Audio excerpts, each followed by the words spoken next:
Are we ready, Robin? Not quite. Hold on one moment, please. Okay.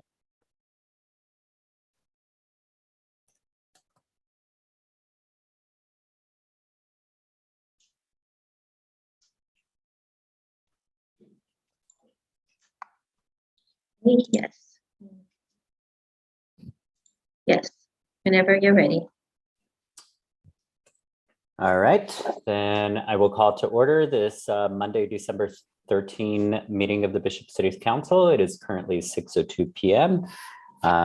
If you could please stand for our invocation today, which will be given by Pastor Jake Evangelist of the Neighborhood Church in Bishop.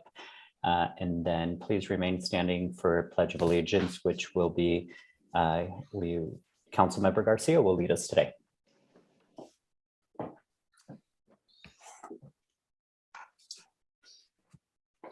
Lord, we thank you for this weather that is upon us, and this valley needed it so desperately in our mountains, collecting the snow and traveling down to this wonderful place that we call home.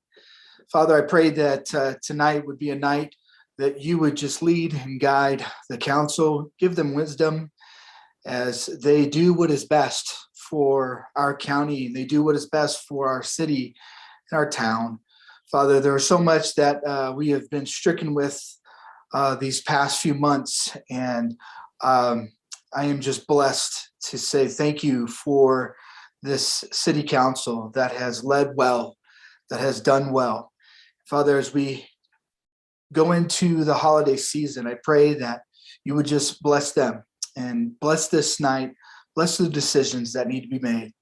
And Lord, we just thank you. Amen. Ready, set, begin. I pledge allegiance to the flag of the United States of America and to the republic for which it stands, one nation, under God, indivisible, with liberty and justice for all. All right, Robin, can we have a roll call, please? Councilmember Kong, Here. Councilmember Garcia, Here. Councilmember Ellis, Here. Mayor Pro Tem Schwartz, Here. Mayor Mahovey. Here. Thank you. Hey, public comment. Notice to the public this time is set aside to receive public comment on matters not calendared on the agenda. When recognized, please state your name and address for the record, and please limit your comments to 3 minutes. Under California law, we are prohibited from generally discussing or taking action on items not included on the agenda. However, we may briefly respond, so we'll listen to anything. Do we have any, did we get any public comment on our email address? There are no public comments on our email address, and I do not see any raised hands. Jenny, can you confirm? There are no raised hands. Okay, then we will begin tonight with our presentation of the 2021 Service Awards. So the Employee Service Awards. Tonight, the council will recognize 6 city employees this year for their years of service. We have a few of them on here already. I suppose I can, one of the first ones we want to do is for our police communications operator, Michelle Anderson, who is making 5 years of service. Let me turn my virtual background off real quick. No. So we want to definitely thank Michelle Anderson for her 5 years of service with the City of Bishop in the police department. And so we can make sure to, I don't think she's on here today, but I'm pretty sure all of us appreciate her service in that regard. Another employee who is celebrating 5 years of service with the city today is our Police Lieutenant Josh Ellsworth. And I believe he is on here. And so is Rich. Josh, we definitely thank you for your service. Rich, did you want to say some words? I do. I'd like to start real quick with Michelle. The short time I've got to work with her, highly competent dispatcher, very dedicated to the community and to her position. So if I could just publicly say thank you. I really highly value her as an employee, and she's a go-to person in that communication center. And I think Josh would echo that as well. One of the things I'd like to say about Josh, and I'll talk a little bit more about him and his family later as we get to the shop with a cop.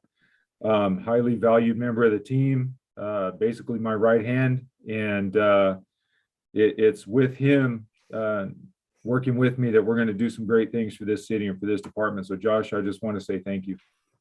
Thank you. I appreciate it. It's been a fun 5 years. We definitely have appreciated all your service, especially stepping in when we needed you. And yeah, thanks so much for sticking with us. Thank you. I appreciate it. We are also, wow, most of the people are in the PD.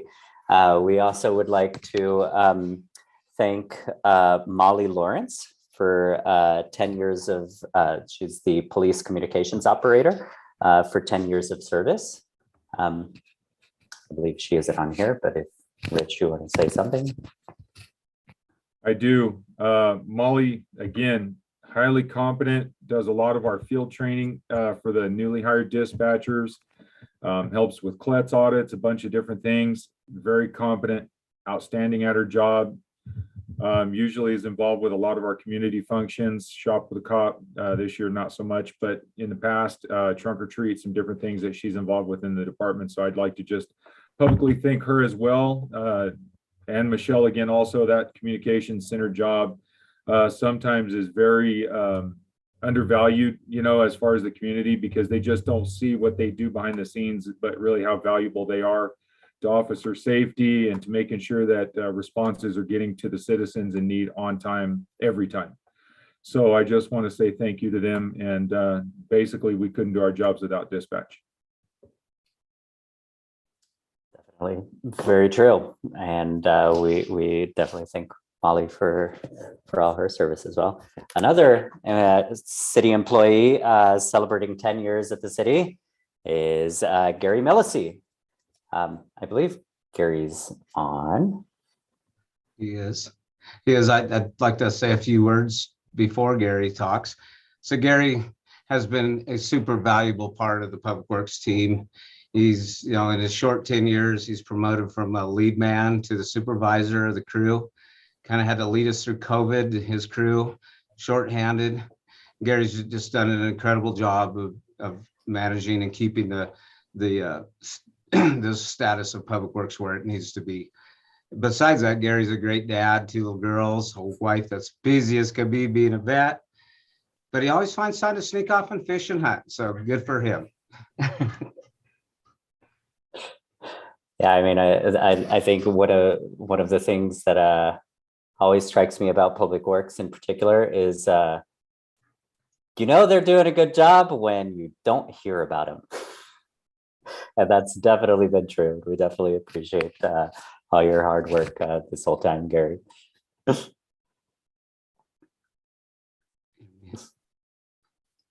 Jim, did you say something? Just said, Gary, thank you. It's always a pleasure seeing him out there, and I appreciate the hard work. Yeah. Thanks so much, Gary. Yeah. Thanks for joining us. Thank you guys too. And it's been a quick 10 years. It's gone by really fast. And I appreciate everything that Destin does for me as far as keep me up to speed and my crew. I couldn't do it without them. So We'll have this certificate at City Hall sometime tomorrow. Depends on when I wake up. Another person in Public Works maintenance worker is celebrating 15 years of service with us, and that's Chance Johnson. Chance is not Zoom prepared his house. He's also been home, had a really bad injury to his ankle. He's about ready to be back. We miss him, but he's been here valuable as well for 15 years. Become a very accomplished equipment operator on the crew. And if Chance is on the equipment, things are going to get done without breaking everything. So we appreciate him a lot. Definitely do. And last, celebrating 15 years of service to the city of Bishop, we have Police Officer Jared Wasdorp. And Jared has now made it. We definitely thank him for his service and dedication to the city. And yeah. And I believe those 6 employees are the ones who we are singling out this year as having made these anniversaries with the city. And we definitely appreciate all their hard work and hope to see them in the next 5-year cycle with some more awards in that regard. Cool. Our second presentation of the evening is going to be the Downtown's Bishop Specific Plan and Mixed Use Overlay, where I believe we should promote some of the people from Alta Planning and Design to give us a relatively short presentation of the final draft of the Downtown Bishop Specific Plan. James, you're muted. Got it. I'm James Powell. I'm a landscape architect and leader of Alta Southern California Design Group. And we're very excited to be back here and present to you an update of this mixed use overlay and the downtown specific plan. And thank you for this opportunity. We've brought our suite of planners, landscape architects, and engineers together on this project. And we're also working with Helix Environmental Planning to complete the environmental review process of this project. So the work we're presenting this evening has been developed in coordination with the city's planning and economic development departments, and also has grown out of a thorough public outreach process that has been there essentially from the start of the project. Now my colleague Tim Bevins will share some highlights of the updated plan and let you know what's new since we've last spoke. Good evening. And before I do, can I confirm that people can see the presentation? Yep, we can see it. Wonderful. Cool. Hi, everyone. Thank you. It's been some time since we last talked, a few months, and what we will be doing tonight is go over how we incorporated both council's comments as well as planning commissions, as well as members of the public, via email or attendance at our public workshop. We did have a final public workshop last Thursday evening. And much like last time we went through this, I will share any feedback that I had as relevant based off the various topics that we'll go through. And with that, I'll get it done in the next 10 to 15 minutes. So here we go. This is a planning exercise to identify strategies for increasing housing options and economic vitality. Like from the start, that was our one of our main missions here.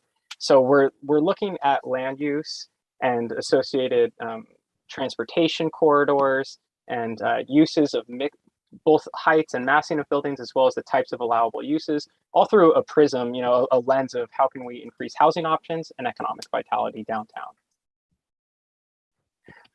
And the plan is comprised of 2 components. There's a specific plan and a mixed use overlay. The specific plan covers everything, and the mixed use overlay is a subset of our specific plan. We'll discuss project boundaries in just a few slides. Here are some of our core materials here, or our core guidance, that we really want to preserve what makes Bishop Bishop. Bishop, it is a very unique place in the Eastern Sierra. It's clearly beloved by residents and visitors and stakeholders. And what we heard time and time again is, yes, increase economic vitality, give us housing options, all that sort of stuff under the sun. But please don't lose sight of what makes Bishop Bishop.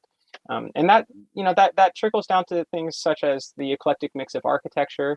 It also impacts the types of signage and where signage can go, all sorts of things that taken in aggregate equal Bishop.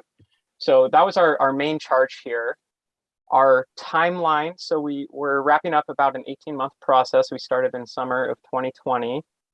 This plan, as you can see, We've had multiple workshops. There's actually more public outreach and engagement than 3 workshops. We also had a series of stakeholder interviews with people like ESTA, or the Tribe, or let's see, LADWP, plenty of people under the sun to gain their perspectives and understand where we might go. The Chamber of Commerce, another one. And here we are today, winter 2021, looking towards adoption. Necessarily, adoption also will be informed by a concurrent CEQA process that's happening, which is going to go a couple more months longer now that we have this final draft plan that they can work from. But that brings us to our project boundaries. And I apologize too, I am rushing just to make sure that we're not retreading familiar territory, but please, by all means, just interrupt me if you want me to dig a little bit deeper on anything. So here's our project boundaries. Everyone here knows the city, of course. This dark gray is our specific plan, and the dashed black lines is our mixed use overlay. So what is our specific plan? The plan is going to govern everything that happens within the study area. So everything within our plan that's not called out specifically in the mixed use overlay falls under the specific plan boundaries. And as you can see, it's derived from our own analysis and knowledge and familiarity of the city of Bishop, but of course, stakeholders and city staff helped us tidy this up, as well as folks on this call. So roughly speaking, we're a little bit north of McIver and Sierra Streets, south down to South Street, right as you enter town, really. On the east, we're skirting along the east side of Main Street, on the edge of the park. Previous times we had it a little bit further east, and we kind of tucked it in more to preserve some of the neighborhoods on that east side of town, south of Bishop Park. And then on west, we're following, Flower Street and all out towards boundaries at Sunland, kind of nearing Line Street. In this area, and again, we'll go into more detail, but very highly broadly speaking, in this area, the gray area, specific plan area, we have increased building heights. So in the current city code, in this area, building heights is 26 feet for residential or 30 for commercial zoning. Now we're doing 36 feet all around. This also includes, the specific plan has a pretty robust section providing additional guidance on minimum lot dimensions, streetscape design, outdoor dining, building design, signage, wayfinding, public art. We'll talk about those in a moment, but it's important to note that many of those were directly informed from our public process. Wayfinding is one that comes to mind, as is public art. Those kind of came out of our discussions with members of your community. Another important thing to note here in the specific plan, a distinction from the mixed use overlay, is that existing parking requirements prevail. So whatever is in city code now carries through. The distinction is that the specific plan does provide a little bit of extra guidance related to lot size or placement. So as to not have a big parking lot fronting a main street, not the main street, or it could be the main street, or any primary street. We also have guidance in there related to stall size, compact stalls, things like that, and percentages thereof. Next is the mixed use overlay. So the orange blue guys within the dashed black line. So the intent of the mixed use overlay is really it's to accommodate mixed use housing. So a little bit higher density live work buildings and treatments. Part of the genesis of this idea of increasing the building heights even further is to make the pro forma pencil out for potential developers. We're trying to attract economic investment in the city. And one way to do that is to make it more palatable for developers to ensure that they can get some sort of return on their investment. Otherwise, the conversation stops before it starts. So with that said, the mixed use overlay zone supersedes the specific plan. So if we have building height guidance in the specific plan, like I mentioned, and it's 36 feet, within the mixed use overlay, in some areas, we have it even higher, up to 48 feet as a max. That supersedes the specific plan. So if the plan is silent in the mixed use overlay, then we look to the specific plan for guidance. If the mixed use overlay says something, then that supersedes the specific plan. You'll also note too, and this is following our conversation last time a few months ago when I updated you, that we've included the Kmart site. We looked at a couple different options, including extending the entire study area through this section. just to display all our cards here. Part of the reason that we didn't go with that route was that the building form, the lot size, and the associated architecture and land uses really kind of deviates from the original intention of the downtown plan. So we wanted to concentrate our efforts in this, Elm to South Street section, but recognizing, as was discussed last time, what an opportunity the Kmart site is, and potentially its lasting ramifications. We wanted to get it codified just so that it's there as a starting point.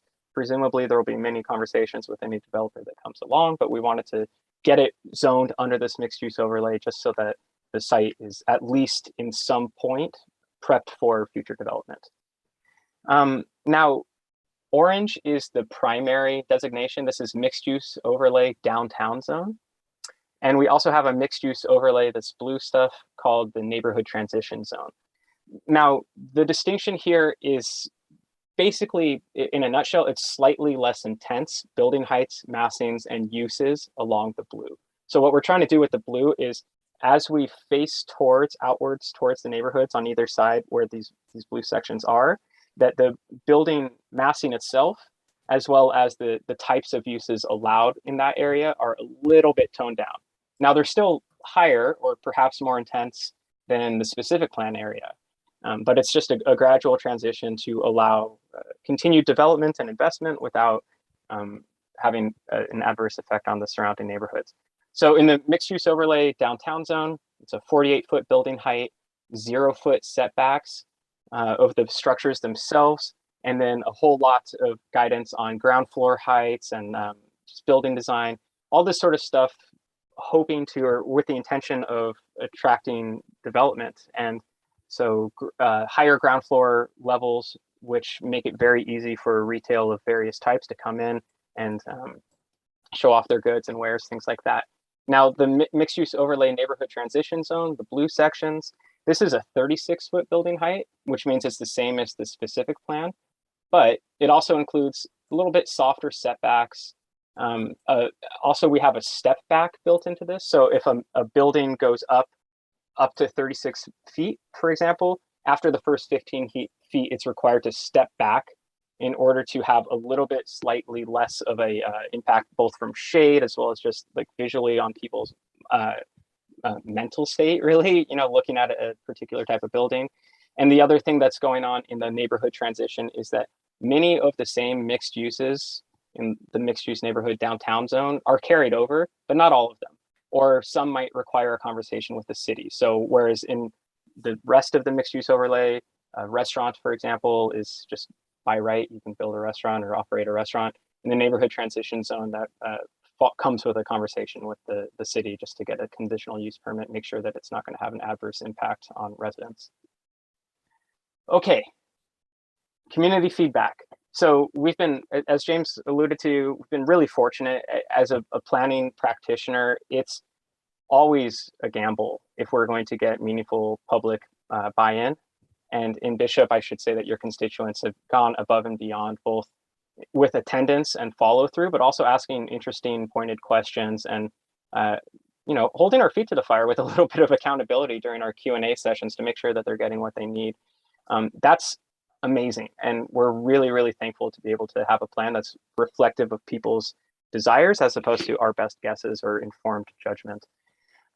So, like I mentioned, we had plenty of interviews. We also hosted a project website with surveys. One of those questions is, what makes downtown so special? What is your vision for it? You can see some bullet points here about what was said to us. Last evening, we had our final workshop. There were 21 attendees, not including the panelists that showed up for that, which was great. And we have worked with city staff to review and incorporate feedback where feasible throughout the entire planning process. Oops. Okay, so I am going to provide some quick highlights here in the space of the next 3 to 5 minutes or so.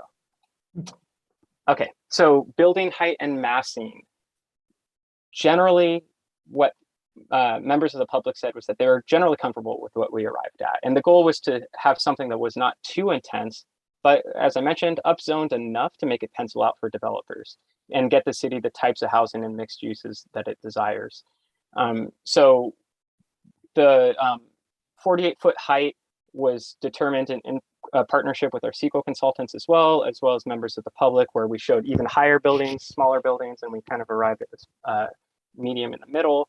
And the first floor stories are a little bit higher, as you can see here, to accommodate downtown retail. We also have in the mixed use overlay, this is what I was saying about 0 setbacks versus we have various guidance on setbacks, minimums and maximums within the specific plan.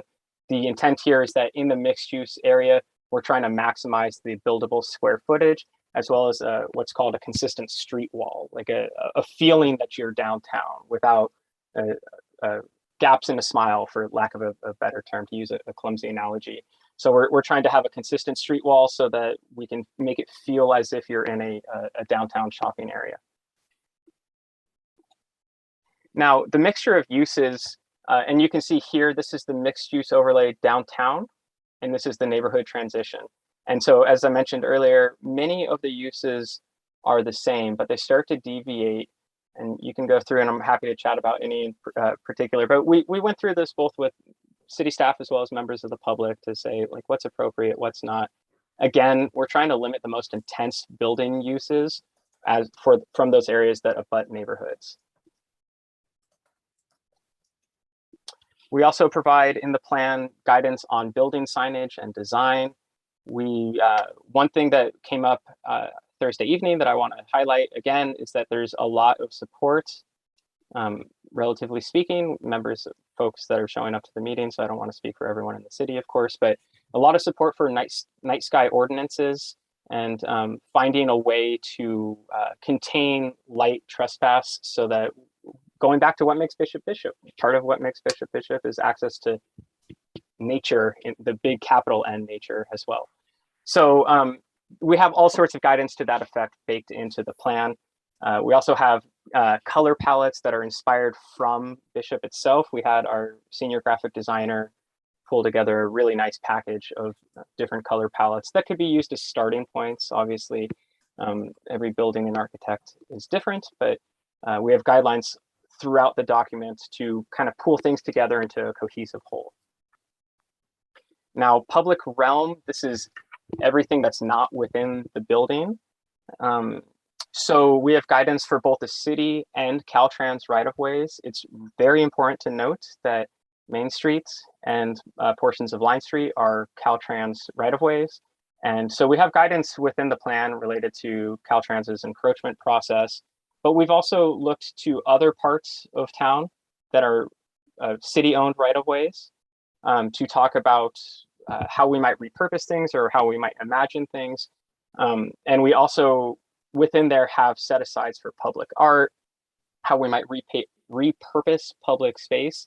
And we also, again, in part with conversation with your constituents, came up with strategies for some of the areas that might be fronting Caltrans right-of-ways, in which they can't necessarily do anything immediately. They'll need to work through the encroachment process with them. So that might be rooftop dining, for example, as a solution for some of the businesses that are fronting Main Street and would like to have outdoor dining, but don't really have the right-of-way within the city's jurisdiction. Now, the second part of public realm is we provided a streetscape improvement toolkit and guidance. So notes on planting palettes for the Eastern Sierra, lighting, public art. Some of the things that came out of this from last Thursday's meeting was that Bishop has a pretty eclectic art scene. And so people felt, well, could we do the public art with local artists, or perhaps have a resident on the decision-making process for art, where art might go? And I'm realizing too that this is, when I'm talking about a 1% of development costs set aside for public art, that's what these comments are referring to. People saying, oh, wonderful, let's make them Bishop artists, or wonderful, can members of the public have a say in what is built? There's also a little bit of an appetite for moving beyond just murals. Not that the murals are a problem, they're unique and fantastic, but it'd be great to get other types of art within the downtown area. And then another comment here that came up related to our public realm from last Thursday is that Whitney Alley in particular keeps coming up as an opportunity. We agree, we think it's fantastic, both the way that it's currently used, with a lot of businesses butting up against it and they have rear entrances. So we provided some guidance on rear entrances within the plan. But more generally speaking, I think that there's an appetite within your constituency for some sort of development or redesign or imagination with Whitney Alley. Now, as I mentioned, we provide some guidance on wayfinding, just the type. So as an example, one thing that came up was that there's a lot of parking downtown, but many people, especially those that don't live here, don't know how to get to it. So that's what a wayfinding program can do. And of course, there are those white signs with the green dots that say parking, but wayfinding can be so much more than that and so much more intuitive and eye-catching. So we provided some simple guidance on that. This would require additional study, though, to figure out specific siting and the type of information and the type of design. One thing that came up during last evening's meeting or Thursday's meeting was that there's a little bit of a desire for perhaps some sort of monument signage or gateway sign. You're entering downtown Bishop. So there is the Welcome to Bishop sign on 395, but perhaps something else, right? Parking. Last time we chatted about how there's an abundance of parking in the study area. And as I mentioned, it's sometimes the challenge is finding it. So part of the reason that within the mixed use overlay, well, the specific plan parking carries through. Now in the mixed use overlay, we're proposing within the plan a parking fee in lieu program. The intent of a parking fee in lieu program, again, is to help attract development, right? So the cost of a parking stall can conservatively be $15,000 to $30,000 or something by the time you're done with materials, plans, specifications, engineering, land use, everything else under the sun. And rather than requiring parking that drives up the pro forma for potential developers and then makes it difficult for it to pencil out, and recognizing that there is an abundance of parking within the study area, the plan is proposing a parking fee in lieu program, which effectively asks developers to pay into a fee rather than to paying to develop that those parking stalls. And then that parking fee can be expended within the mixed use overlay area. So that might be what funds a wayfinding program, for example, or it might be what administers a residential parking permit program. It's also important to note that neither of the parking guidance within either of the plans relates to single family housing. That just remains as existing zoning code dictates. So this is a mutually beneficial approach to parking within the mixed use overlay. Finally, active transportation. We, two things. One is to recognize the elephant in the room, which is a lot of truck traffic along 395 coming through town. And we heard from many of your constituents on both sides of the aisle that a lot of those truck drivers indeed are potential customers. And we don't want to scare them off. But if people are driving up to Reno, then of course the conversation came up about some sort of truck route. Not in our scope, definitely not within a land use plan, but something that we was front of mind for most of our conversations with stakeholders. And so recognizing that we can't move immediately on that, we came up with some active transportation guidance in the interim. So this is taking advantage of the city's size and topography. It's relatively small, it's relatively flat, it's easy to get to and from downtown to complete a simple errand or something on foot or on bicycle. We looked at parallel roadways that are lower volume, are in city jurisdiction, and linked to things, either existing bicycle facilities or, like, for example, Home Street, as you know, abuts one of the schools and is a block away from the high school. So things like that are what we're incorporated into our logic here. You'll also note that we have, for exploration at least, the Bishop Canal on the east side of town that's sometimes a de facto walking path as it is already, might be a really cool Class 1 facility that, again, helps people circulate throughout the city in a low stress environment. It's important to note, however, that our plan does not suggest giving up on Main Street itself. Main Street should be and can be a inviting place for pedestrians. There are strategies and treatments that we could find to, if not putting a bicycle facility on Main Street, then providing supporting facilities such as bicycle parking, things like that along Main Street. And then looking to parallel roadways such as Warren, which already have improvements on them to get more active transportation improvements. Okay, that's it. Thank you. I think that's I mean, you guys did a ridiculous amount of work, and that is, I think this is extremely beneficial for all of us. I guess one of the questions I had was with regards to the this last slide that you had right before here. Yes. So when you're talking about mobility improvement corridors, and how are those identified? So we have, so active transportation is Alta's bread and butter. And what we did was we looked at the right-of-way widths. That was one of the first things we looked at. And then we looked at the surrounding land use contexts and just the feasibility and what they connect to. So for example, we know that there's a potential or high likelihood that new bicycle facilities are going to come along East Line Street. So we're looking at Home Street as a direct connection into East Line Street. And then if you go over to the canal on the far east side of town, we were looking for a nice long north-south corridor, and that one just jumps up immediately.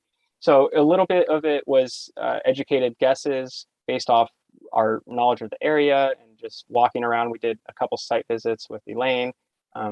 Project staff, myself included, are quite familiar with the city as well. Of course, we are outsiders, but we love Bishop.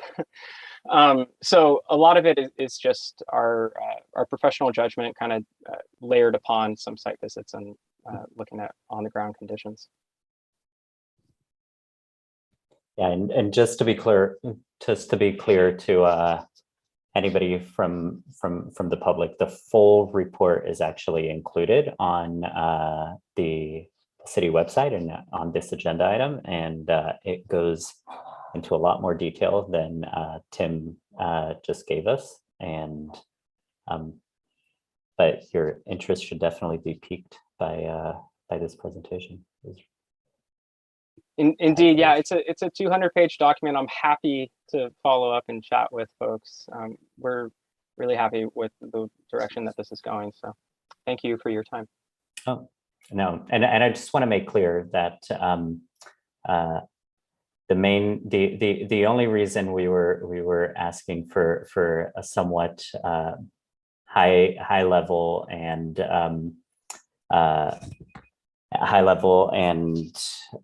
relatively quick presentation is because I don't know if you saw our agenda this evening, but we're packing quite a bit into it, and so I mean, this is definitely has been and one of the top priorities of the city for the past few years, and it's really exciting to see these recommendations, and I believe at this point is when the hard work of codifying a lot of this into our existing code and bringing it, getting funding to be able to do it is the next big hurdle. Would you agree with that?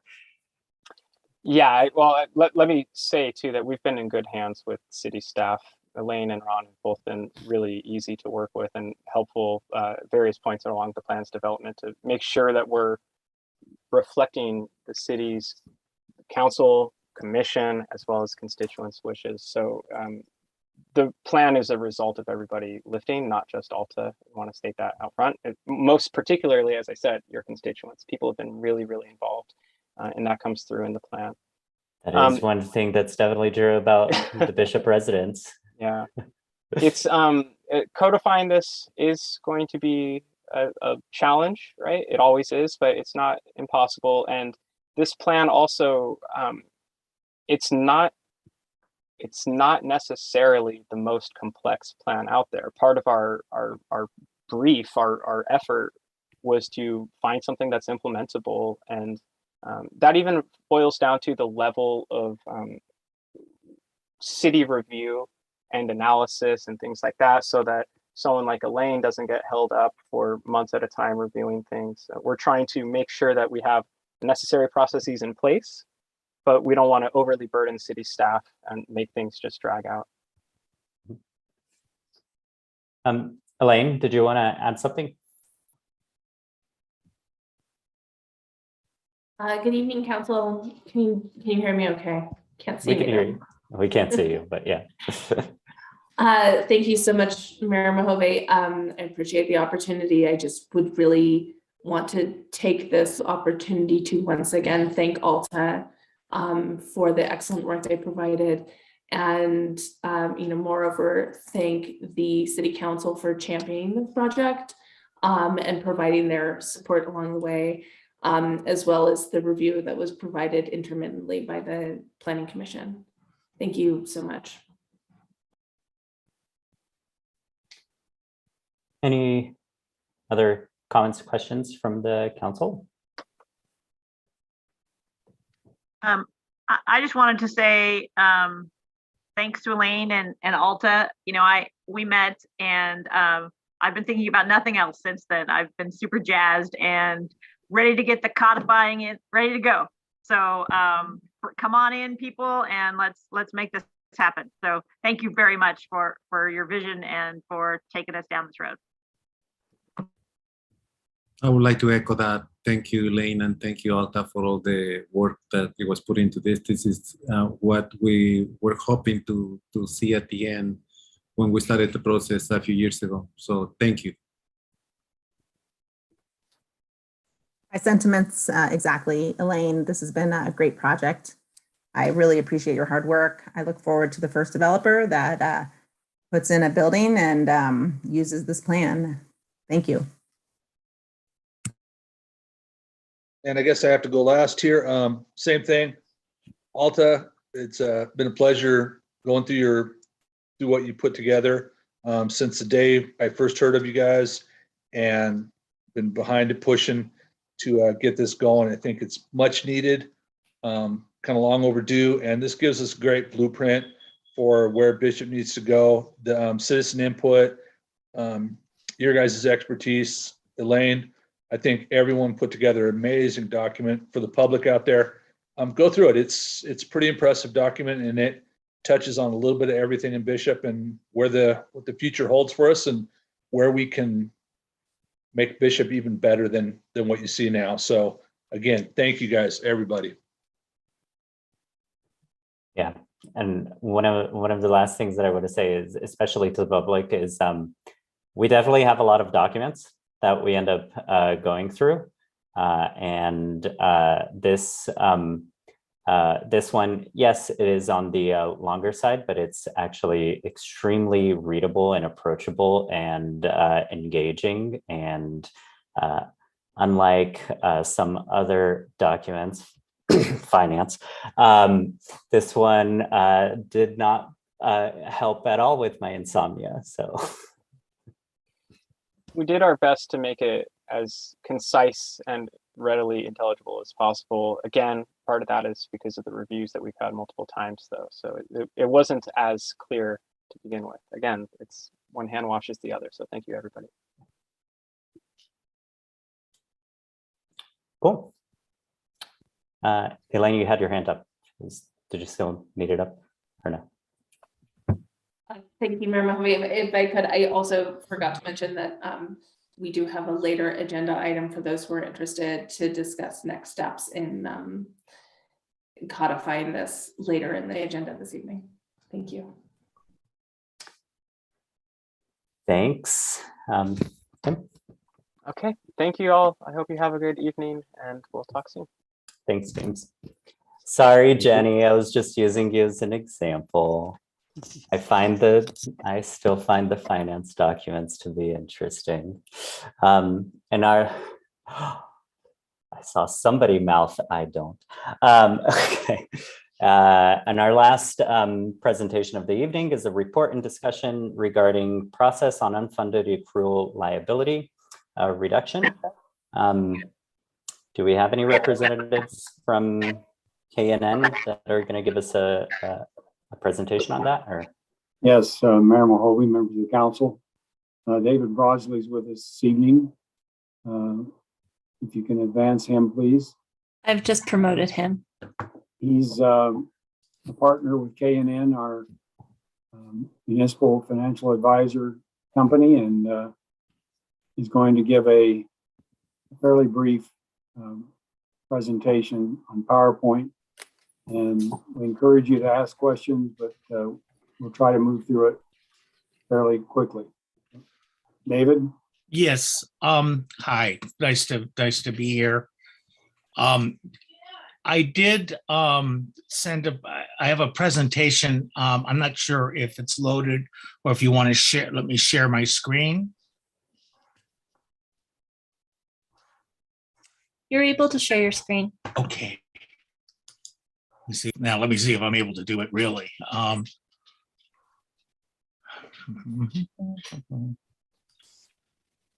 Well, easier said than done. If you go to the bottom, you should be able to see share screen. Yeah, I'm looking for the document itself. It seemed to disappear from my desk. I'll be here in a second. Sorry about that.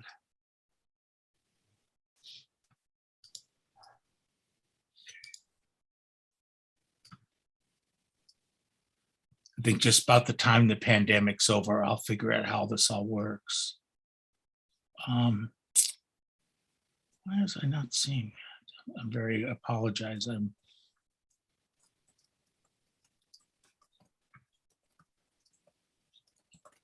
we go. There we go. Can you see that? Mm-hmm. Great. Okay. I'll go through this quickly. This is a mouthful of information. And I don't expect this to be the last time you talk about this. So I'll go quick, and please, people, feel free to stop me, ask questions and the like. Again, I'm sensitive to this. You have a long agenda tonight, but this is a kind of a tough topic. So my name is David Broadsley. I am with a financial advisory firm called K&N Public Finance. A lot of our work is in bond work, but a lot of work is in financial planning and like. And as you can tell, that now I'm on screen. I've been doing this for a while. So I've been about 40 years in public finance. I want to go over a few things. I want to give you a quick kind of pension 101, talk about your situation, and then kind of review the options that you have to address it, which are basically live with the status quo, which is not a bad option. Some things you can do with your own resources, and the topic of pension obligation bonds, which I don't know if that's a topic that is completely new to folks or one that you've been hearing about, but I will touch on that. And you can see a little more pages on that just because it's the more complicated topic. And then to finish up, to talk about what I would recommend you do next. So some retirement basics. In government, you have a defined benefit program, which means what you pay in retirement is based on the promises you made and has really nothing to do with the resources that have been set aside for that purpose. If you don't work in a place that has a pension, you probably have a 401k or something like that. That's defined contribution. What you have is based on what you've put aside and how those monies performed. That's not how government pension systems work. Typically, the benefits are defined and your obligation as an employer is to fund those benefits. I make reference to OPEB, other post-employment benefits. That's mostly healthcare after retirement. We're not going to talk about that, but that is another burden, and it's sort of the other side of the equation that you have in terms of your liabilities. You are a plan sponsor.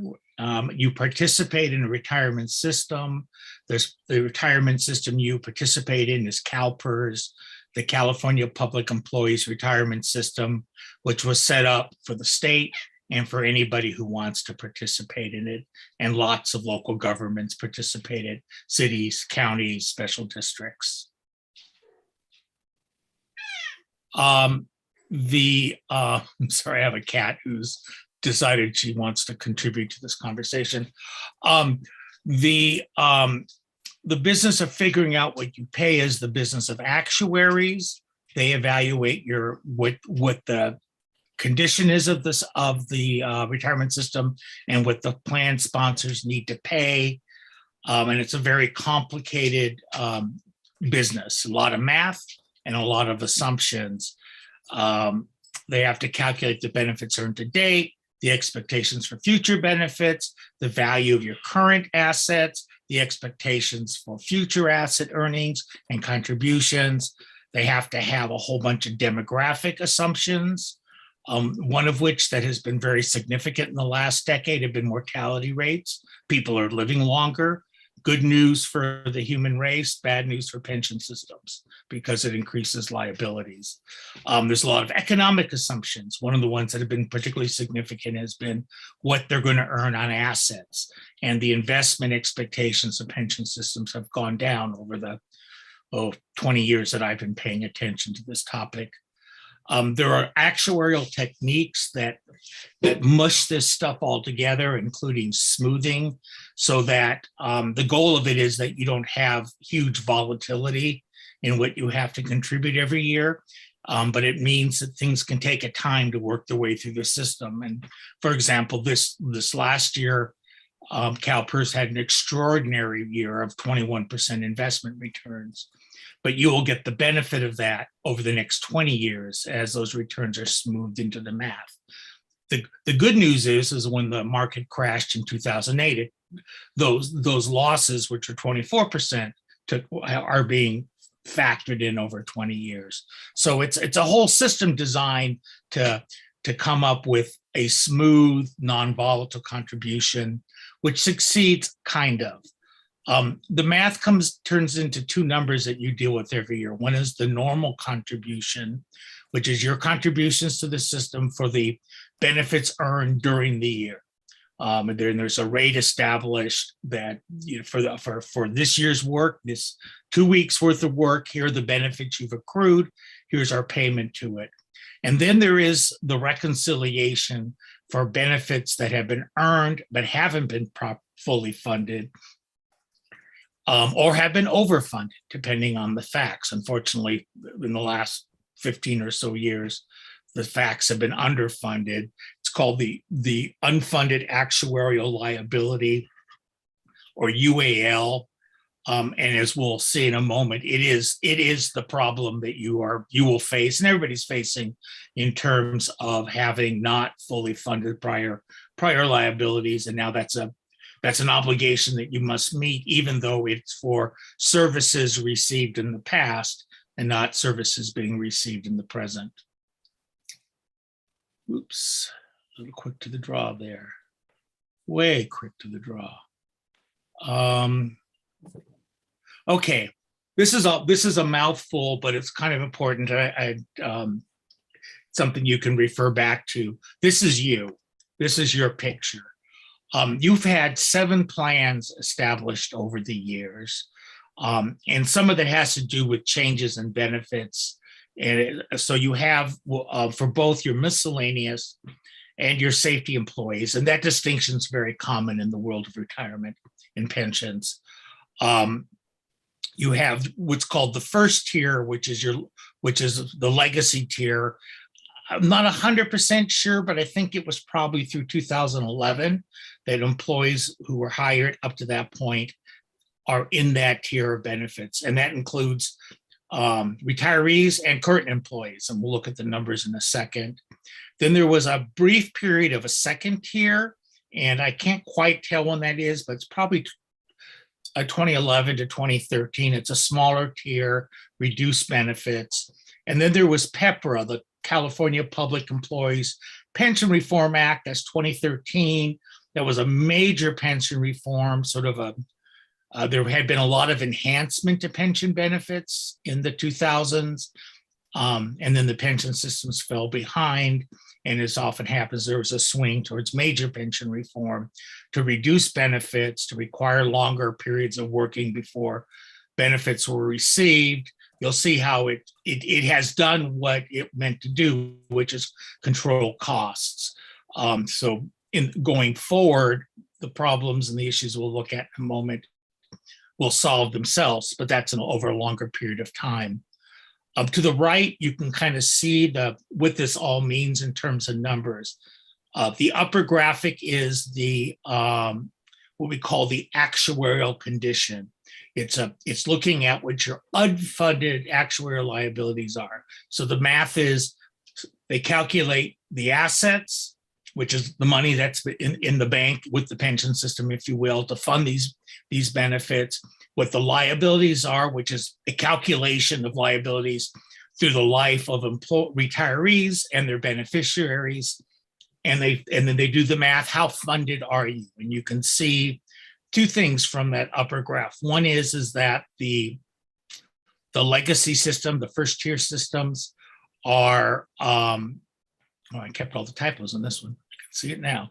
Yeah, It'll be worth more for those typos. You can see that the largest dollars of unfunded liability are relating to those legacy systems. And you can see the numbers of, not so much in terms of current employees, active employees, but in terms of retirees. So that is really, when we talk about this, that's the challenge, is the legacy system and the unfunded liabilities that now you, as the current city fathers and mothers, have to address relative to your funding requirements. And if you look on the lower graph, you can see what those requirements are for 22-23, the dollar amounts. And I've circled, where the big numbers are, which are amortizing a share of the unfunded liability for those benefits that have been. And again, unfortunately, they relate to services already provided to the citizens of Bishop, but liabilities that weren't fully funded. And I'll touch a little bit how you get into that issue. It's more interesting intellectually in terms of there's anything you can do about it. But that is the issue that, as a city, like any city, any county, any local government that I'm aware of is dealing with. I'll take a quick breath in case anybody wants to ask a question. I'll plow ahead. So this is what your picture looks like. And on the left, it's just is a table that comes from the reports that CalPERS prepares, forecasting what your payments will be to amortize unfunded liabilities. Again, the first tier are the big numbers. When you look at the graphic on the right, you can barely see anything but the first tier liabilities. If not for that, this would be really you would not be spending the time tonight to even have this conversation. But when you look at that, you can see the fact that it goes up is not to be unexpected. The notion is that your payroll will go up as well, if nothing else, for inflation. And the goal of the actuarial math is to make the payments a level percent of payroll rather than level debt service. So the fact that it goes up in and of itself is not the problem. The problem is, if you look at the last column to the table on the left, is the next couple of years, it goes up by 8% a year. It's been going up by 8% a year for a couple of years. It starts to slow, and then it gets much more reasonable. 2.4% is kind of what inflation is probably going to look like in those years. So that is, from a budgetary perspective, stable. It still means a chunk of resources being spent for things you aren't delivering in that given fiscal year. It is, paying off an old debt, if you will, but at least it's not a growing part of the budget. So again, back. What do you do about this? This is what you've inherited. These are the cards that have been played. You can't get out of it. Even if you declare bankruptcy, you can't get rid of those pension liabilities. That's been tested over the last few years, both nationally and in California. It is, like, I don't know if you followed Stockton or Vallejo, two cities in California that declared bankruptcy. Nothing to be recommended, and it didn't help with that at all. So what you can do is live with the system, which is a system designed to help manage these problems over time. There's things you can do with your current resources and cash and reserves, and the thing du jour, the shiny object today are pension obligation bonds, which are issuing bonds to refinance some of that liability. I want to talk quickly about all three of those. So in terms of the status quo, like I said, the actual practices are meant for stability. They try to smooth things. And part of the reasons things have been growing the last couple of years is some deferrals from prior years of some bad experiences and trying to ease the burden. And unfortunately, the investment returns didn't give you a break. So you're sort of you're paying sort of not only the cost of prior decisions, but also prior deferrals from so that it all speaks to the fact that there's no way of getting out of this stuff. I mentioned in this page some of the drivers of why I got there. I mentioned earlier there was a lot of pension enhancements in the 2000s when pension systems were really well funded. The investment returns haven't been keeping up with the targets, and people have been living longer. Those are all factors that have created increased liabilities. This year, okay, let me go on to what the structuring, the prepayment, other structuring options. And this is not a problem, a solution for today's problems, but if you prepay with reserves, you can lower the future costs. Agencies set up trusts that are not prepaid to PERS itself, but they're special trusts that are somewhere between a hybrid of a normal reserve and money in a pension system. They have the benefit that you can invest them like pension assets in higher returning investments, but you have flexibility. You can also create reserves that you hold in your own accounts that give you flexibility to address pension increases. For example, you have a reasonably healthy fund balance. The dollar amounts aren't extraordinary, but they're a good part of your budget. You could arguably set aside some of those monies specifically for pension liabilities. You could use some of those monies to prepay pension liabilities, and we'll talk about how you deal with all this in terms of real decision making. And then the third issue is the third topic I wanted to talk about is pension obligation bonds. The notion here is you sell debt and you prepay that all over a portion of the unfunded liability. You sort of refinance it. And it's legally a bit complicated, but it's been done a lot. You have to have a court bless it. That is done a lot, but it's not a simple transaction, but it's one that most of the kinks have been worked out in the world. And the bonds are sold at taxable interest rates, not tax exempt interest rates. Interest rates are a little bit higher. That's because the federal tax law doesn't allow you to do tax exempt bonds to finance pension payments. The play is what we call arbitrage. The unfunded liability is currently amortized based on a 6.8% expected earnings rate. You can borrow now at about 3.5%. So the notion is you borrow 3.5%, prepay this liability that is earning 6.8%. It's a form of risk arbitrage. You borrow based on a municipal credit. You invest in the stock market. You invest in hedge funds. You don't do it directly. You do it through CalPERS. But that's the play. Now, those returns are based on risk.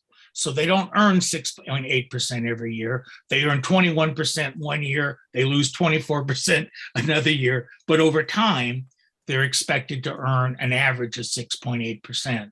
So there's volatility and there's risk, but in exchange for that, there's expectations of higher returns. If it were simple as a fixed, you're borrowing at one rate to pay off another rate, like refinancing your home, this would be a very easy conversation, but nothing's easy in the real world. So the biggest risk you have, because CalPERS earnings are volatile is really market timing risk. What happens if you issue bonds and then put the proceeds in CalPERS? What happens next? And that's the thing I want to spend a little bit of time to focus on, because that's the fundamental issue. It's an issue. There is risk. In the normal course of business with a pension system, you do what is called dollar cost averaging. You make an investment, you make a deposit into CalPERS every 2 weeks, and markets go up, markets go down. If you have a 401k, that's what you probably do with the automatic deduction from your paycheck. You put it away every 2 weeks. If the market goes up, the money you put away in the past makes more money. If the market goes down, your 2 weeks worth of investments buy you more stuff. And over time, there's an averaging and a risk mitigation that comes out of that strategy, which is the strategy of the current pension system. When you sell POBs, you've concentrated market risk at a point in time. And in truth, what happens in the first couple years after one sells pension bonds and makes the contribution to CalPERS is really going to set your destiny. It's not 100% that, but that really is, if you do the math and you look at history, the first couple years make a difference. So if you sold pension bonds in 2007, and then you had the Great Recession, which was 24% losses followed by 9% losses, you never recovered. That way you always were in a hole because you sold pension bonds. Your liabilities were greater, and they'll be greater forever. If you sold pension obligation bonds 18 months ago, you look like a genius, because we just had this crazy stock market rally that for the last year, and CalPERS made 21%. So that is the issue that you struggle with. And this image shows you what it kind of looks like, how to do the math about market timing and pension bonds. It's based on something that's called, excuse me for the Latin, stochastic analysis. Sometimes it's called Monte Carlo monitoring. They run thousands and thousands and thousands of possible patterns based on how markets have performed historically to see what might happen at any given point in time. This was an analysis done for a CalPERS participant.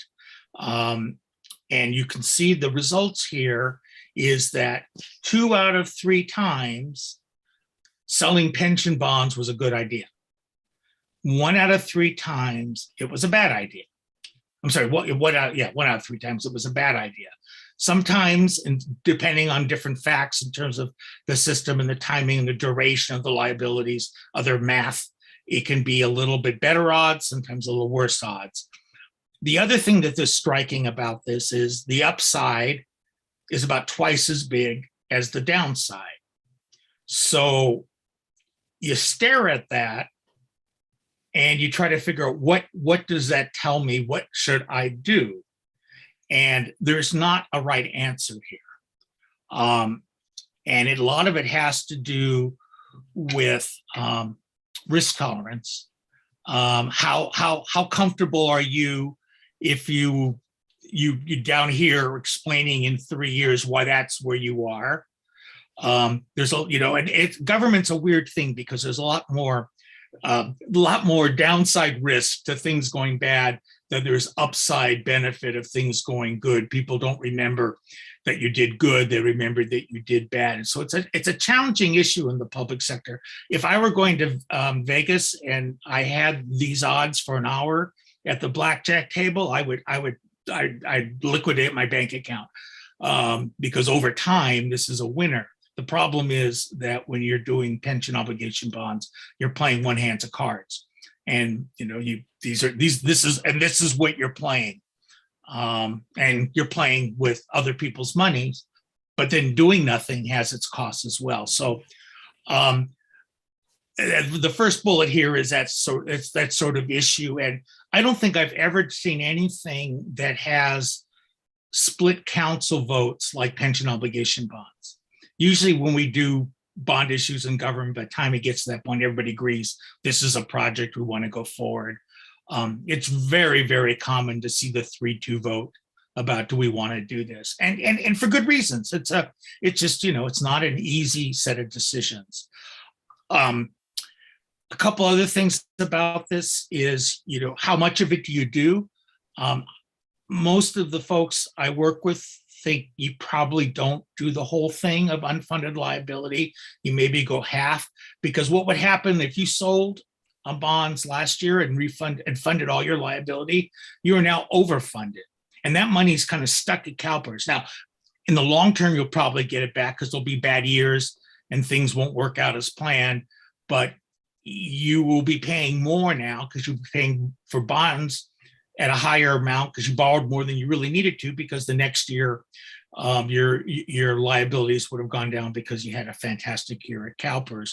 So there's all these issues. If you were to go down this path, a whole nother set of decisions that have to be made. How do you structure debt service?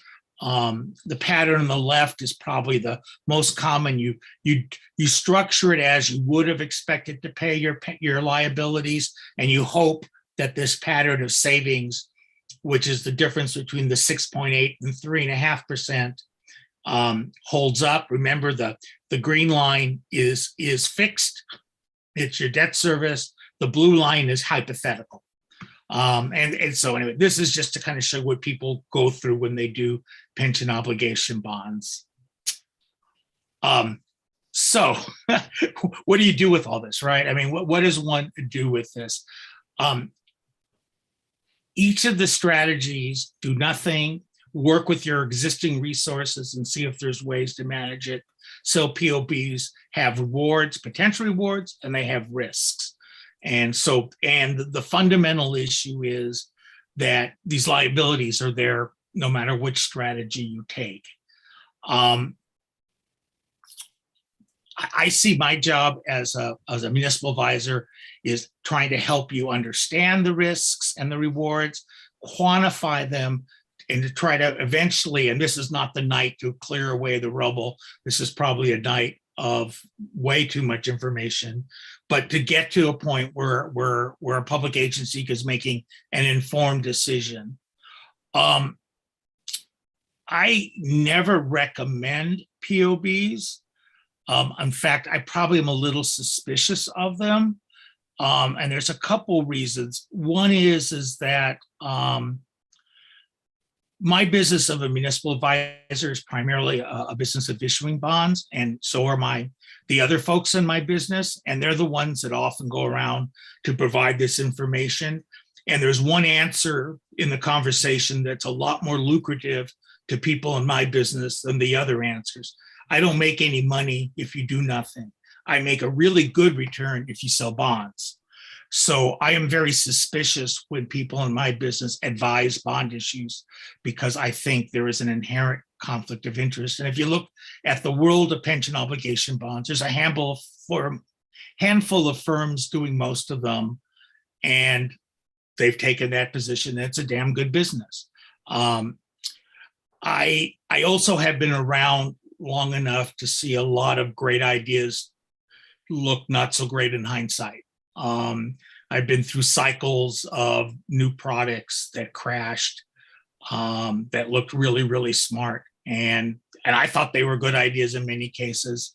And then they just didn't work out that way. I'm suspicious of financial engineering in the public sector generally.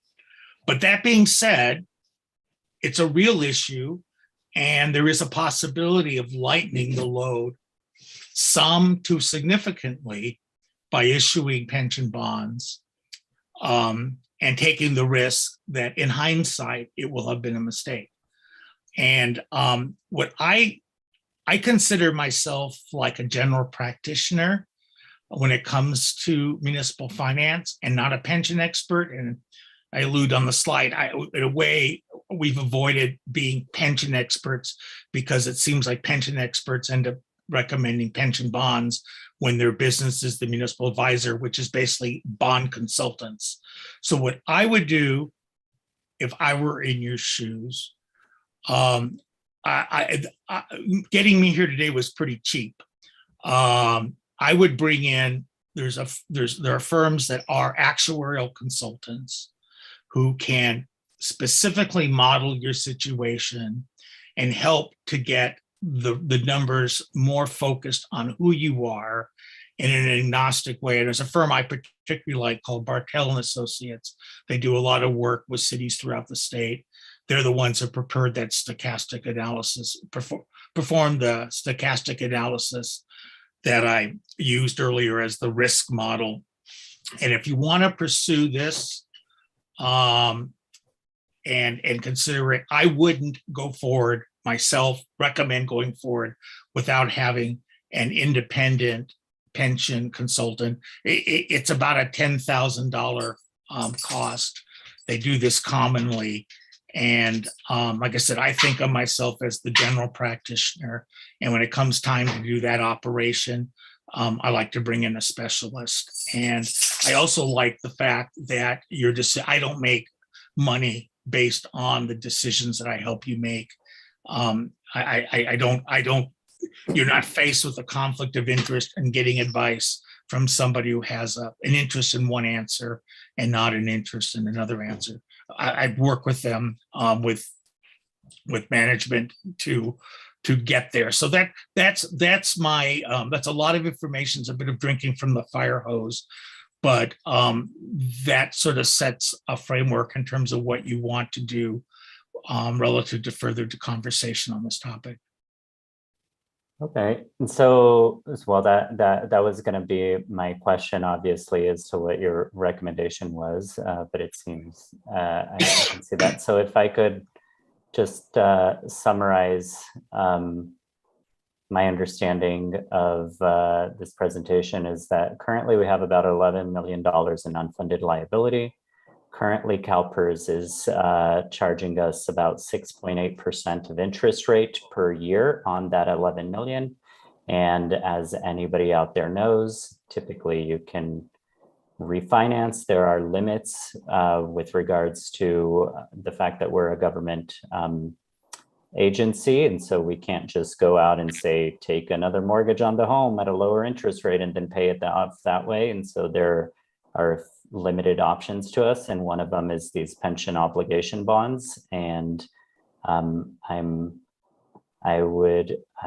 the reality is that us five that are on this council, I don't think any of us have a business degree.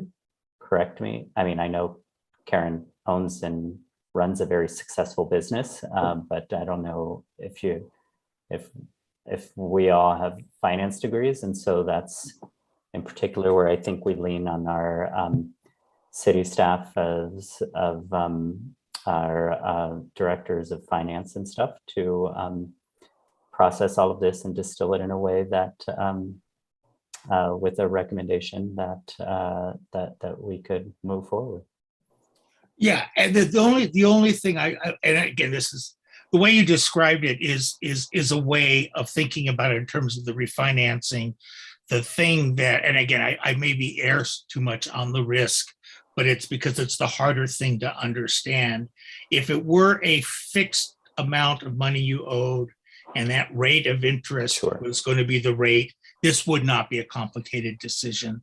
Sure. But the amount that we owe is actually calculated by CalPERS on a yearly basis. And a yearly basis. How their investments are going. And you're basically, and whenever you do leverage, which is what borrowing is, you're doing something that changes the way things are going. So you're the issue there is you're putting all the money in one market basket, and with a good probability that will prove to be advantageous to you, but with some risk as well. So it's true.